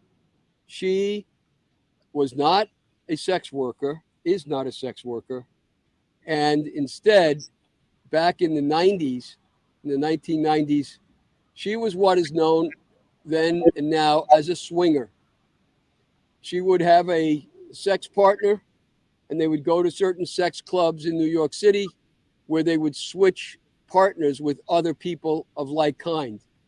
One of the most important places that they would go was called La Trapeze on West 27th Street in New York, right near Rex Heuermann's office. And this was a notorious place for swapping, for switching. And again, if he would have went there, you would have thought that his phone would have pinged there or been brought up previously as to having affiliations with that, especially if other people that were associated or that have become deceased since their encounter with Rex, disappeared or something like that. This is the first we're hearing of this. Again, doesn't mean it's, this is new evidence. So, that's what it's being couched as. Therefore, just by the fact that it's new or, perceived as new, that means it would be the first time we would have heard about it. But I don't know. They seem like they've done extensive research on Rex, and this is the first we're hearing of it. And let's be honest, this attorney does have a vested interest in this. And that doesn't mean, attorneys have vested interests all the time, like Shannon Gray. But we don't, club him over the head when he brings evidence to light. So we just we've gotta trust our guts and how we feel about this. Partners, sometimes several hundred people at a time would be involved in this place in its heyday. Its heyday was in the late 90s, right at the time that Karen Brigada is involved in this case. In this situation, this particular woman was dating a police officer from New York City who was in narcotics, a detective, and they would go to these switchy clubs, these swapping clubs. At a certain time, at or about Valentine's Day of 1996, I believe, the couple went to La Trapeze, and I think it was on the wall at La Trapeze where an advertisement was placed to go to a house in Massapequa Park for partying, for switching, for swapping. She went with her boyfriend out to Long Island. But before they went, her boyfriend picked up a woman in New York, in the city, who had apparently just gotten out of jail. And she was disheveled and hungry, and she was a sex worker. We don't know the details yet of how he came to know her, but he knew her. And she came in the car with the two of them. They went to Massapequa Park. Before they got there, they stopped at a gas station, and the girl who was with them expressed some apprehension about where they were going and why. That was all wiped out when it was pointed out that he's a police detective, so don't worry, no problem. They ended up going to Rex Heuermann's house. In the house was the wife of Rex Heuermann and Rex Heuermann and the other girl. The other girl who we believe to be Karen Vergata. This girl disappears downstairs at the house.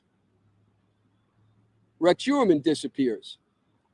And according to our witness and other witnesses I've talked to, when men are swingers with their partner, very often they switch sexually. They go back and forth between male and female.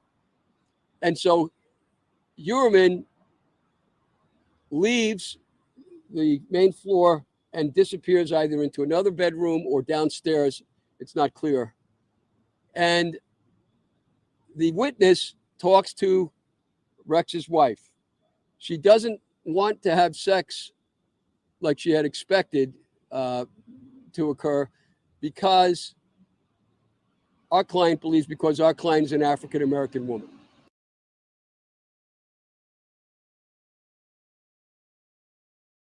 So sorry, I just realized my mic was off.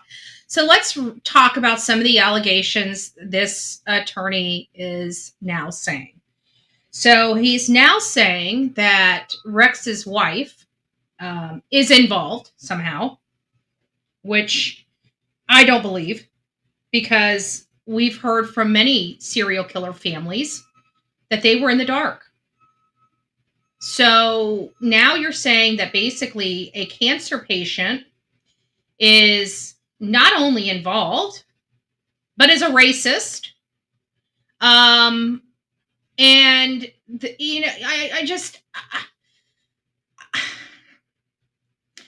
I'm at a crossroads here on how to handle this particular case, and here's why. Because on one hand, you have Rex Heuermann's actual victims, his actual victims that he's murdered, okay? Then on the other hand, you have his family, which for me, I perceive as victims as well. And so you're trying to make me believe that Asa put her children to bed and decided to go on these sexual trysts. I'm sorry, but I've seen a lot of swingers in all shapes and sizes. I've seen a lot of people that all shapes and sizes, but it's not that, it's their personality. And I just honestly don't see that personality in Asa, but what goes on behind her closed doors goes on behind her closed doors. But I just want you to understand what this attorney is truly doing. He's saying that a victim is not a victim, that she's a racist, and that she most likely had some kind of affiliation or something to do. He's implying this victim has something to do with these deaths. I'm sorry. It's hard for me to believe. I'm not going to say that it didn't happen. I'm not going to go there. I don't know. It's just hard for me to believe.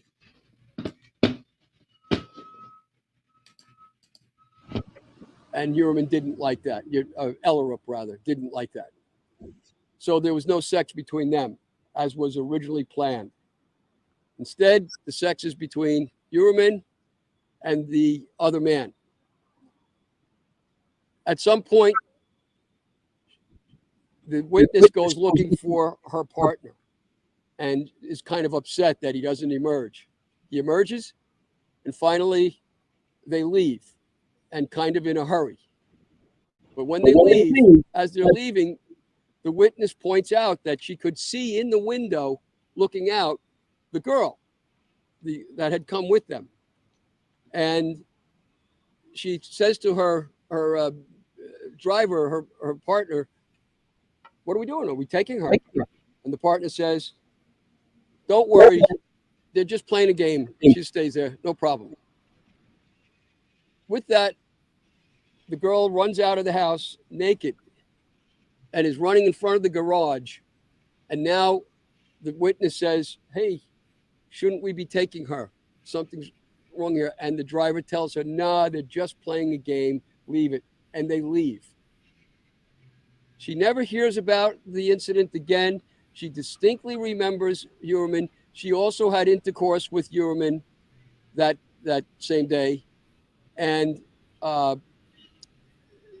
she kind of buries it, forgets about it, until on TV she sees the picture of Karen Vergata, and she recognizes her and said, "That's her," and she recognizes Rex Heuermann.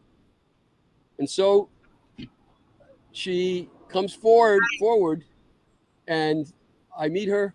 I interview her at great length. My question is if she had seen Karen Vergata and she recognized Rex Heuermann,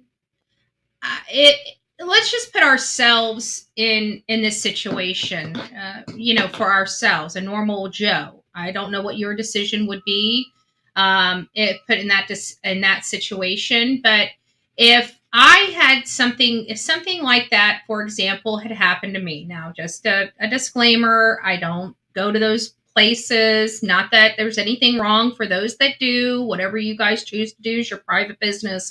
I don't judge.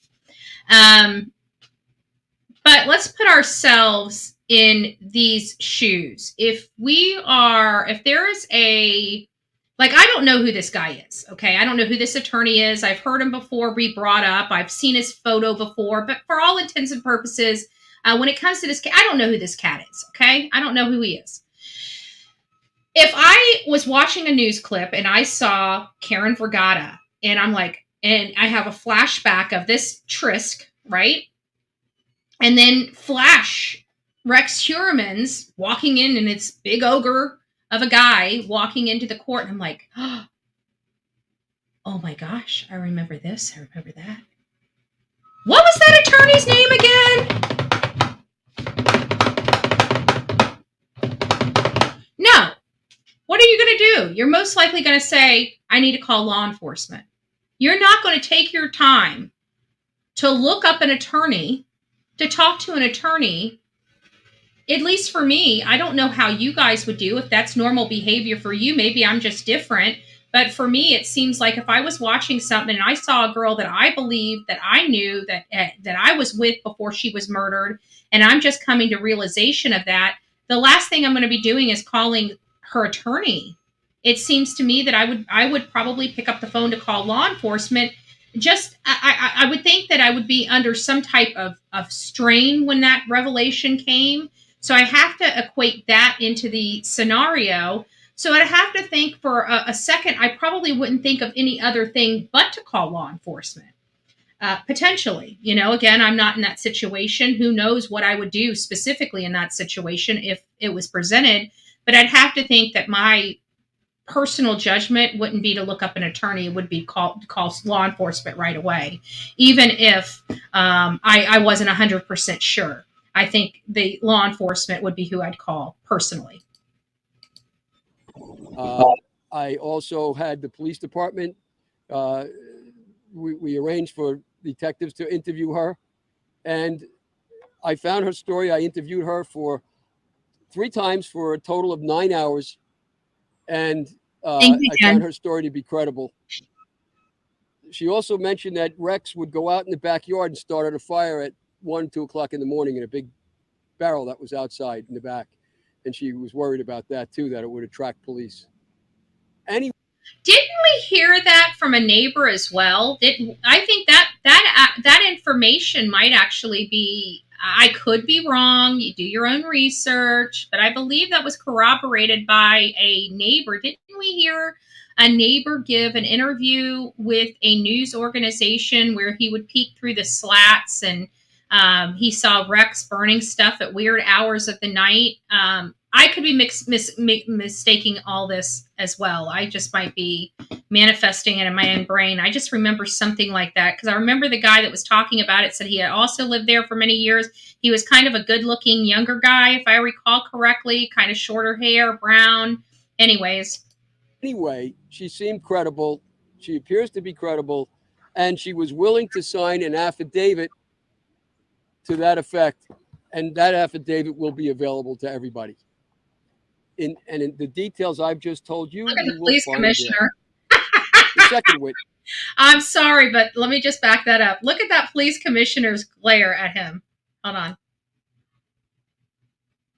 Right there. Now, hold on. There it is. There it is. He looks like, you got to be kidding me right now. Wait, what? Yeah, he gave that look. He gave that look. Yeah, like I said, I believe he was there just to show that law enforcement is actually willing to listen after so long where they were just not willing to listen. I think he's there just to show support for the fact that he's willing to look under every rock and every stone. That's just personally me. I know you're about to hear what you just heard, but look at the police commissioner's face. In the details I've just told you, you will find there. The second witness who's come forward. This woman is not a sex worker, never was. She's not a switcher or swapper. She's not involved in any sexual activities whatsoever. She has nothing to gain by coming forward. She's not looking for a book or money or the usual things that you're hearing about out there. None of that. But she came forward because she's very disturbed about what she knows after she also saw Rex Heuermann on television and Shannon Gilbert. And here is her story.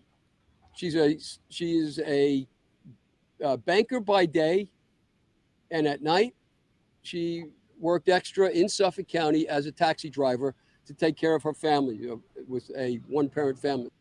Now, oh, thank you. Thank you. God bless you. Thank you so much for all the gifted memberships. If you received a gifted membership, please be sure to tell the person thank you. Also, with this, let me ask you guys a question. Maybe I do have a taxi cab driver in here. Maybe I have a taxi cab driver or an ex-taxi or Uber or whatever. May I ask you a serious question?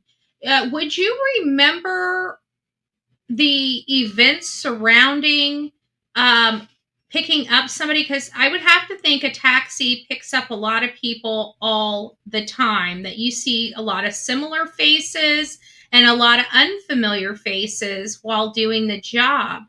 And if that's the case, do you think somebody can remember with clarity 20 years later a very specific date and time or a specific event? Maybe. I don't know. You know, I mean, it just seems like if it's a run-of-the-mill same standard job, like I don't know. I guess I'm gonna have to defer to you guys because you guys, there's more of you than there are of me, and it is, you know, I am kind of trying to get the census, you know, of it. So I just don't know if I would remember. Thank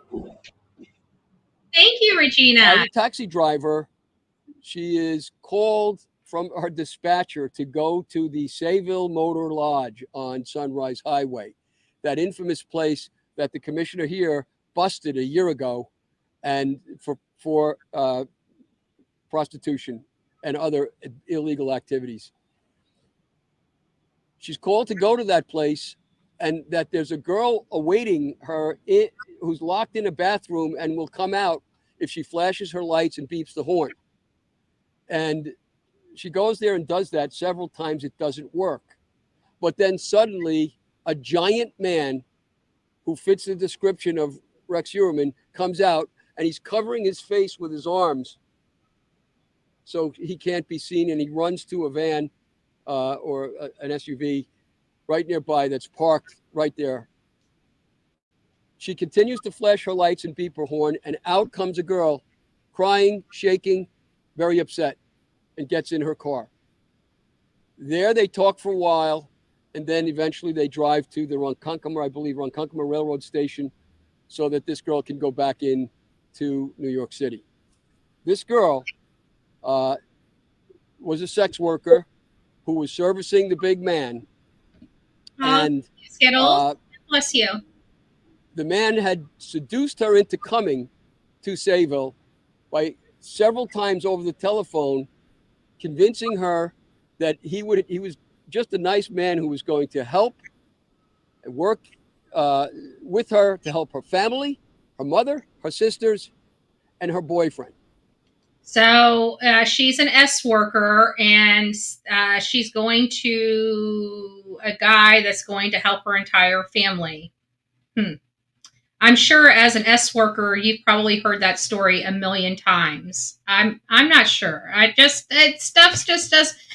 When you take the emotion and the shock out of it, and you just apply, some of the facts that we know, it's just hard for me to believe the way it sits right now. I need more information, a lot more information. Shannon has a mother, sisters, and a boyfriend at that time. She had her hair pulled back, and because she often wore wigs. This girl turns out to be Shannon Gilbert. Now, Shannon is lured into doing this particular tryst, and she's given an envelope, or shown an envelope by the man that looked like it was stuffed full of money. And he tells her, there's $1,000 in there. It's for you and your family no matter what happens tonight. She looks in the envelope when he goes to the bathroom, and it's stuffed with paper. And so she panics and realizes something's wrong. So she goes in the bathroom, and he had become very aggressive, very angry. She goes in the bathroom, locks the door, and calls to get a cab. And that's how she comes out. They speak for over an hour. So the driver knows her well and notices that she has a drooping eye, which is characteristic of Shannon, and also a characteristic of her family, by the way, going back for a generation or two. And so she notices that, and it helps her to remember Shannon when she sees her later on. That's the first part of the story. It doesn't end there. This is part two. Several days or weeks later, it's not clear, and this is all occurring in the fall of 2009. This is all occurring. The driver gets another call from the same dispatcher and says that there's a man named Matt who she's to pick up right off of exit 59 in the expressway, and he would be at a bar that was there by, I guess, Ocean Avenue, somewhere over there. She goes there, pulls up on a side street between the bar and a house right next to it, and she sees a girl in a window, and then she sees to the right of her a huge man rising up, coming to the car. He's dressed in camouflage, and he leans in and then jumps in the back seat, sits on the edge, and leans over and starts talking to her. And she's watching him very carefully in the mirror. And she recognizes him as the same guy that was at the motel a little while before. And she now knows him. I don't know. And then, of course, him grabbing his collar right there, it makes me feel like I don't know. She recognizes him from the media as Rex Heuermann. He says to her that he wants her to take him on a long trip into the woods. In other words, he changed the destination she had been told, which caused her immediately to become suspicious. And he was very upset, very angry. And he began to dispute with her when she said, I'm not going on a long trip anywhere. And with that, he gets extremely angry and threatens to kill her and tells her, I already want to kill you. Just give me a reason. And he had a gun, a handgun. See, I don't know if this is Rex's normal behavior. We've never heard this type of behavior before. This is...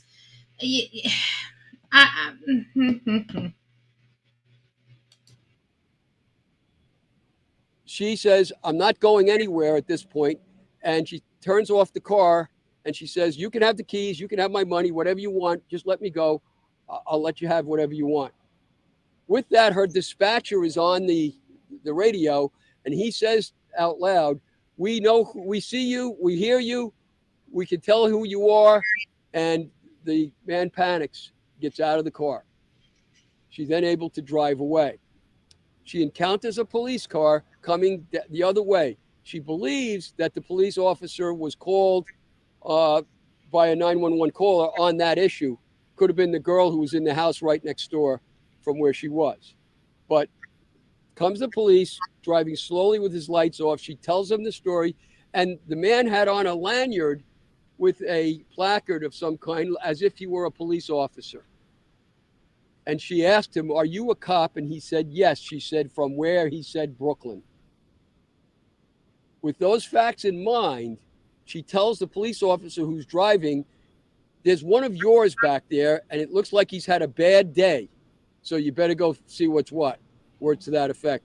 She later on hears from her dispatcher. So now he's saying that the person that was wearing camouflage that did not want to be noticed, obviously because he's wearing camouflage, now has a placard that looks like a police badge around his neck. Again, I mean, we've got to look at what he's actually saying and what we know to be true. That this man, went into the woods and fired off his pistol twice. And she recognizes him very clearly to be Rex Heuermann when she sees him.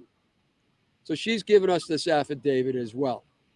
There's a pattern that's developing here of Rex Heuermann being somebody who tracks down people and haunts them. And Shannon Gilbert would therefore be no exception. But she wasn't.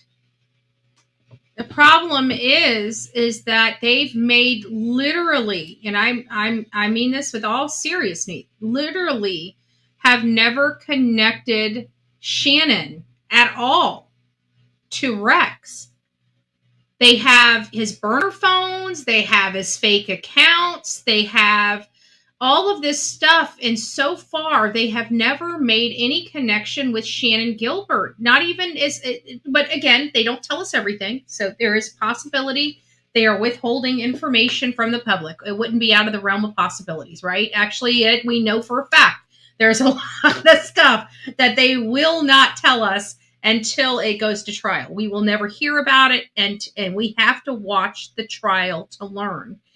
But this, if you apply what we know to be true, yes, and there's no dispute that Rex was around these areas. I mean, one place was across the street from his work. That doesn't mean he went there. He was under surveillance by the FBI. Why wouldn't he have gone there on his lunch break or after work? You know, what he's saying. Even his last statement, he stalked us. Well, we know that to be true, but you haven't showed us how he did that to these two. You're giving us a lot of, in all fairness, we have to take it the way it is. And you've got affidavits by certain people. And granted, they don't have a vested interest in the outcome of this case and don't want monetary compensation. But again, walks like a duck, talks like a duck, probably a duck. But why would they be reaching out to the attorney as opposed to law enforcement with their information? That's where my question lies, because with attorneys and stuff, they put stuff in your face. Are you sure you didn't see him? Are you sure you didn't see him? And the reason why law enforcement has certain protocols, like having 6 people to a lineup, and making sure that the person that presents the lineup to the person is typically not the detective that's been questioning them or has been talking to them or has made the rapport with them. And they do that because they don't want any body language, any potential body language, possibly swaying who they are picking out. So there's a lot of stuff in there. We don't know how this attorney acquired that information. We're fully removed from that process, but he did say that one of them reached out to him, and it's like, well, if you recognize these people, why would they be reaching out to an attorney they don't even really know about, versus calling law enforcement with their very real concerns? I just that's going to be my question, I think, with all of this.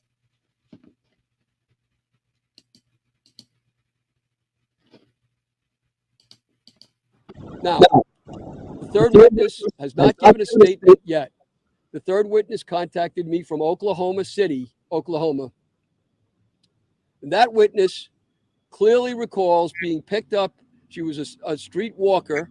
She gets picked up by Rex Heuermann.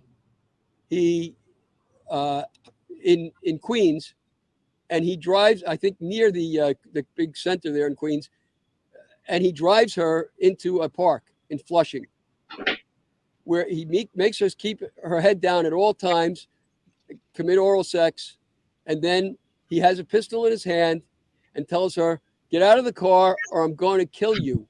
And don't do anything except what I tell you to do or I'm going to kill you." So she gets out of the car and he tells her, before she does, he tells her, "I want you to pick up another person, another customer." She gets out of the car and immediately pulls up another SUV and a man driving it, an African-American man. And the guy that picks her up is white. And she gets in the other guy's car. And the driver, Rex Heuermann, follows the car. They go. Finally get out of the car because she panics and pulls the wheel because she sees a cop car coming. So the cop sees them go. So I'm just going to pause here. I also just thought of something else that I thought was important here. Now, you're talking about all the information that we've received related to Rex Heuermann in Rex Heuermann's case from law enforcement.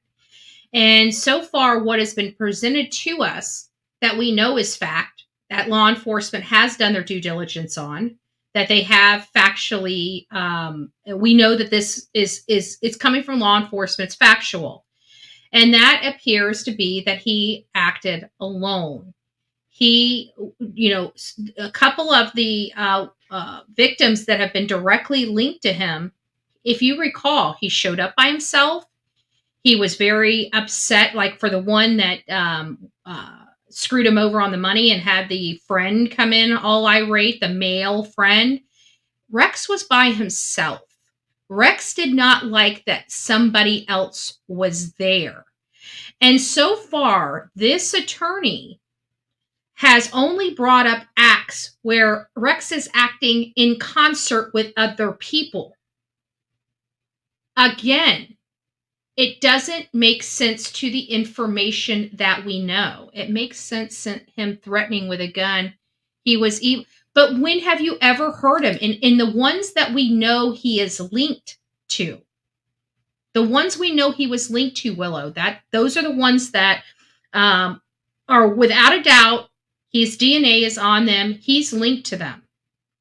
When have you heard him in any of those cases threatening people in public with guns? Everything he did was private, secret, away from people, nobody around, wife out of town, kids out of town, alone. The people in his community wasn't fearful of him. They didn't know. This is behavior that seems to be somebody that can't control themselves.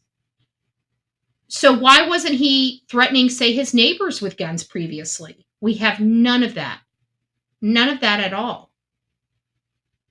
This is what he's describing, what this attorney, well, I can forget this back, what this attorney is describing, honestly, doesn't bode with the facts that we know about Rex. In all fairness, the behavior of Rex, everything that we've learned from law enforcement doesn't bode with this behavior. This behavior is outrageous. It's erratic. It's not controlled. If you know anything about Rex, he's very controlled. The only time he has outbursts is at work and at home. That's what we've learned. Private, behind the scenes outbursts. If you've noticed anything about this and with related to Rex, it's privacy, private, alone. So everything this man, this is why I'm saying everything this attorney is saying is just, honestly, for me, is not making sense for me. But again, let's keep listening. Maybe it'll clear up. I don't know. Let's find out.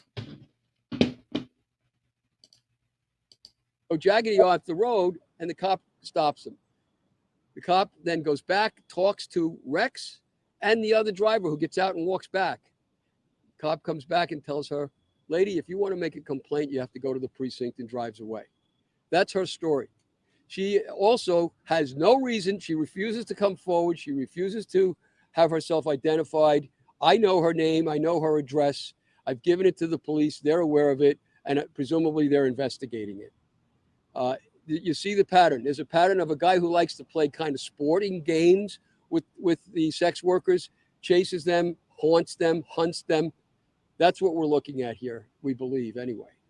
The fourth witness, and I'll finish on that, she comes from another state, and she's contacted me as well. I have very lengthy notes and recordings of what we discussed.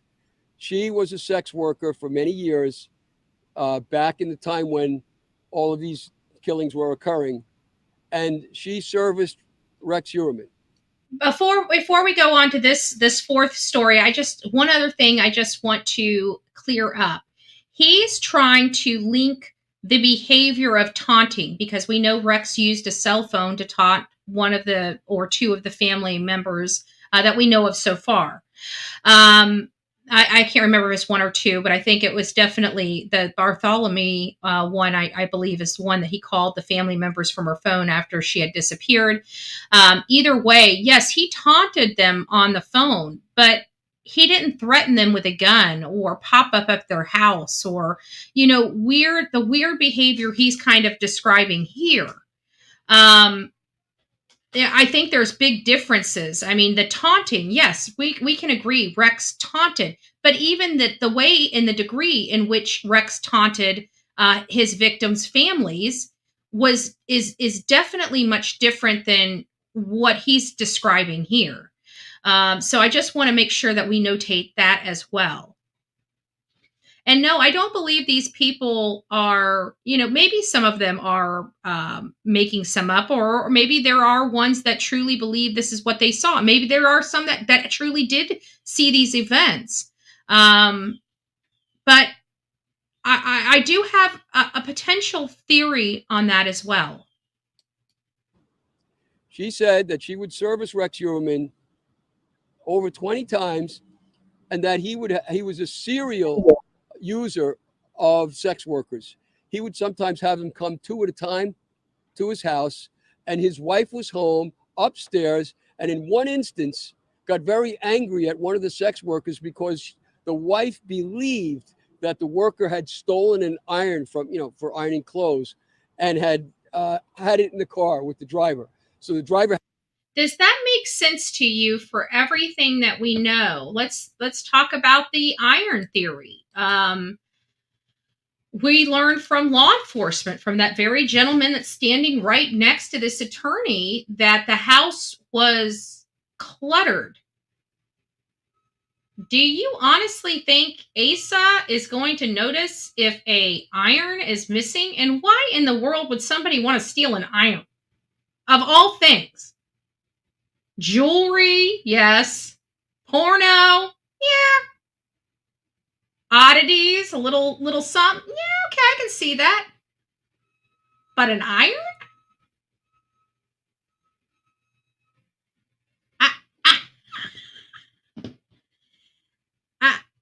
I don't know.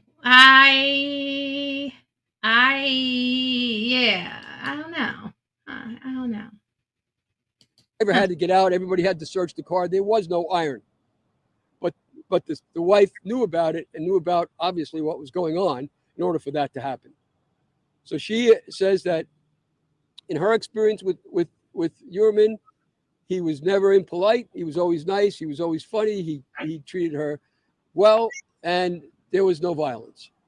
But he certainly had contact. So this one contradicts all the other statements where he acted erratically and violently and brandished guns and popped out in camouflage and just a creep. And then this one saying, I've been around him 20 some odd times and he's been such a gentleman and so nice and not a crazy, which is like the way he's describing Rex in this one is more believable and bodes more in with what we believe Rex's personality and behaviors would be. The other stuff of him jumping, that just doesn't sound like Rex from everything that we've learned about him. The whole everybody together and we're a party. That just doesn't bode with the Rex that we've learned. I don't know. I don't know. So let's just keep listening. With Rex constantly for a period of several years. That's as much as I'm able to tell you. There's plenty of other new evidence, which I think it will take too long at this press conference to discuss. There's plenty of new other evidence that's similar in kind and consistent with the kinds of things that I've just described to you. Okay, so everybody, you're going to want to go ahead and go get that roll of tinfoil, okay? We're going to go get that roll of tinfoil. We're going to make ourselves a little hat, and we're going to put it on, okay? Because here's tinfoil hat hour. Just a little bit. Tinfoil hat.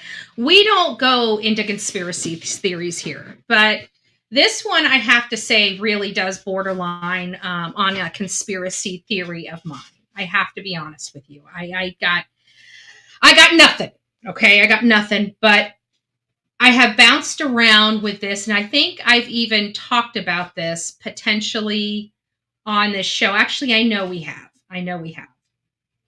We know Rex Heuermann has a brother that is a very large man as well, and equally weird.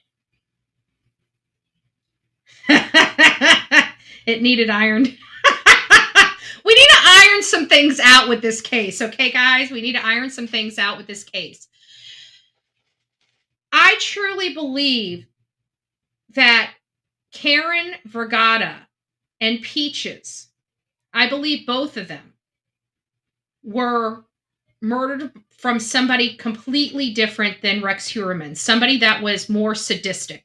I truly believe it because of the dismemberment. I've said that on here. And I even said that how weird it would be if Craig was also a serial killer.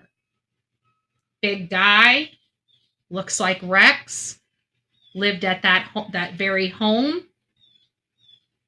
I even brought up that what if it was Craig that was the twisted, like really twisted of the brothers? Like what if he was the serial killer that was associated with Karen Vergata or Peaches? Because in this scenario, that would really explain everything that this attorney is talking about, because now we don't know anything about Craig. We know that Rex is more mild and meek in public. He really does the song and dance very well publicly. But we don't know much about Craig. We know nothing about Craig. Nothing. Except that he owns the property right next to Rex in South Carolina. They grew up together. They knew the same secret places. I don't know. And that would explain the differences in kills as well, because they were different people. So I'm wondering if maybe the sadistic brother was Craig. I don't know. I have to be honest with you. I don't know. This is, like I said, yeah, get your tinfoil. Get your tinfoil for this one. Get your tinfoil for this one. But what if? Holy crap. Because I truly believe that there was 3 serial killers around that area at that time. And I think that Rex stopped the first dumper. Because there was already people on that beach that had, and the reason why we know that is because they were killed in the 90s, as opposed to the Gilgo 4, which were early to mid 2000s. Well, mid 2000s, I would say. 2010. No, late 2000s. Mid to late 2000s, excuse me. Mid to late 2000s. And they disappeared. So you've got a big difference in timing as well there. So I'm wondering if the first one sniffed the other one and decided to start finding another place to go, because there was only 2 that were there. And that was that Valerie Mack and Karen Vergata. And they were really far apart. They were really far apart from each other. But I thought there were 3 out there, because, and actually 2, when we realized, because they checked the East Side Strangler, which was a serial killer that was in Jersey, in Atlantic City. And when Rex was identified as the Gilgo, the list killer, they looked at that because they always thought the list killer and the East Side Strangler were the same person, but they couldn't prove it. And so they checked that after they identified Rex and realized the East Side Strangler is somebody completely different than Rex. So we definitely know we had 2 people there. But now that we have this whole dismemberment thing, I really believe there was 3. I just don't see Rex going from dismemberment to posing. I could see him going from posing to dismemberment, though. That's just my theory. Again, tinfoil hat, may not hold water, but what if it does? What if it does, right? So with that thought, I'm hoping that the police department will continue along with the task force, that they will continue to look into these things, investigate them thoroughly, make the synapses that haven't been made so far, connect them up and connect the dots, as it were. And I think we're getting to where we want to go. All right. I think that's about the gist of everything that I really wanted to discuss on that particular front with that news segment. There was one here that I wanted to point out. This is in one of the articles that came about. And what did I want to see? So this is where it says the woman, this is kind of going a little more into the details of this. It says the woman, I believe to be Karen, suddenly ran outside naked and ran about by the garage. RW had gone back into the house to look for his belt, but he was then back in the car and told me not to worry about her, that she's okay. They're just playing a game. We left without her. I felt uneasy that we left without the woman. And then the police commissioner basically says that if this allegation made Heuermann a prime suspect in the dismemberment murder of Vergata, he responded, he said, we have the information and we're working on it. So I think really the police commissioner is just letting people know that they're taking this case seriously. They're taking all these cases seriously, but no, this, just because he's got the affidavits does not mean that this changes anything. I think that has to be noted as well. The affidavits have problems. We went over a few of those problems that I foresee in those affidavits just on their face. Sorry, I'm trying to see if there's any more information that's new, because I've got a lot of stuff up. I think we're over 2 hours. I think we're going to kill it here. Tomorrow we'll go over the 911 call of Shannon Gilbert so we can hear, because I've got some really weird theories about this whole situation.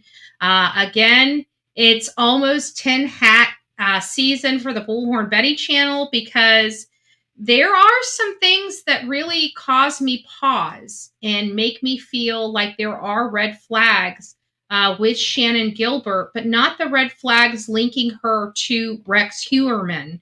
It's red flags of something wildly different.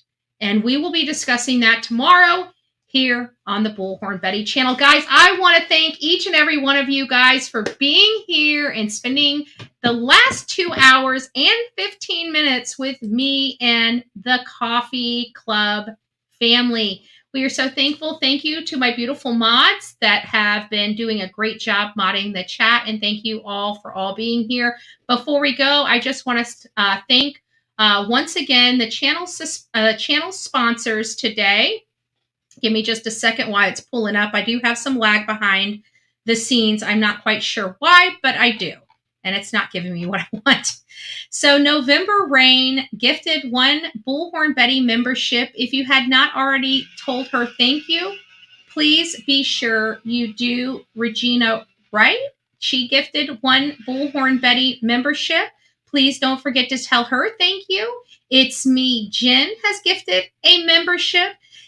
Jen also donated to the channel $4.99. It's free to thank BHB and show her your appreciation for her hard work. Click that like button. Thank you, my love. Regina gifted another Bullhorn Betty membership. Again, thank you so much. And Skittles Crime Podcast, $1.49, saying nope. So I just want to thank you. I love you guys to pieces. You are my BFFs. I spend more time with you guys than I do with my own family. I just want to let you know that. You can ask my mama and my BFF, which I'm about to leave right now to go have some me time with my BFF. And I am going to eat lunch. I'm going to go shopping. I'm going to let my hair down, and I'm going to have fun. And then tomorrow morning, when we come back here to go over Shannon Gilbert, I am going to be glowing, which I deserve. So you guys have an amazing day. God bless. Don't forget to be fearless. If you see something, say something. An ounce of prevention is worth a pound of cure. And good day. Don't forget to be kind to one another, especially in the chat box below. Have a great day.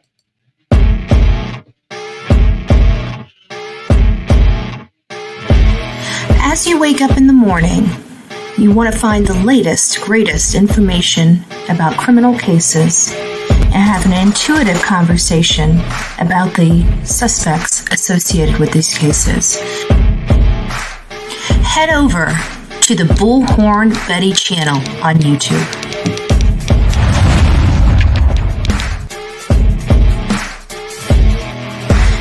Breaking news right here on the Bullhorn Betty channel.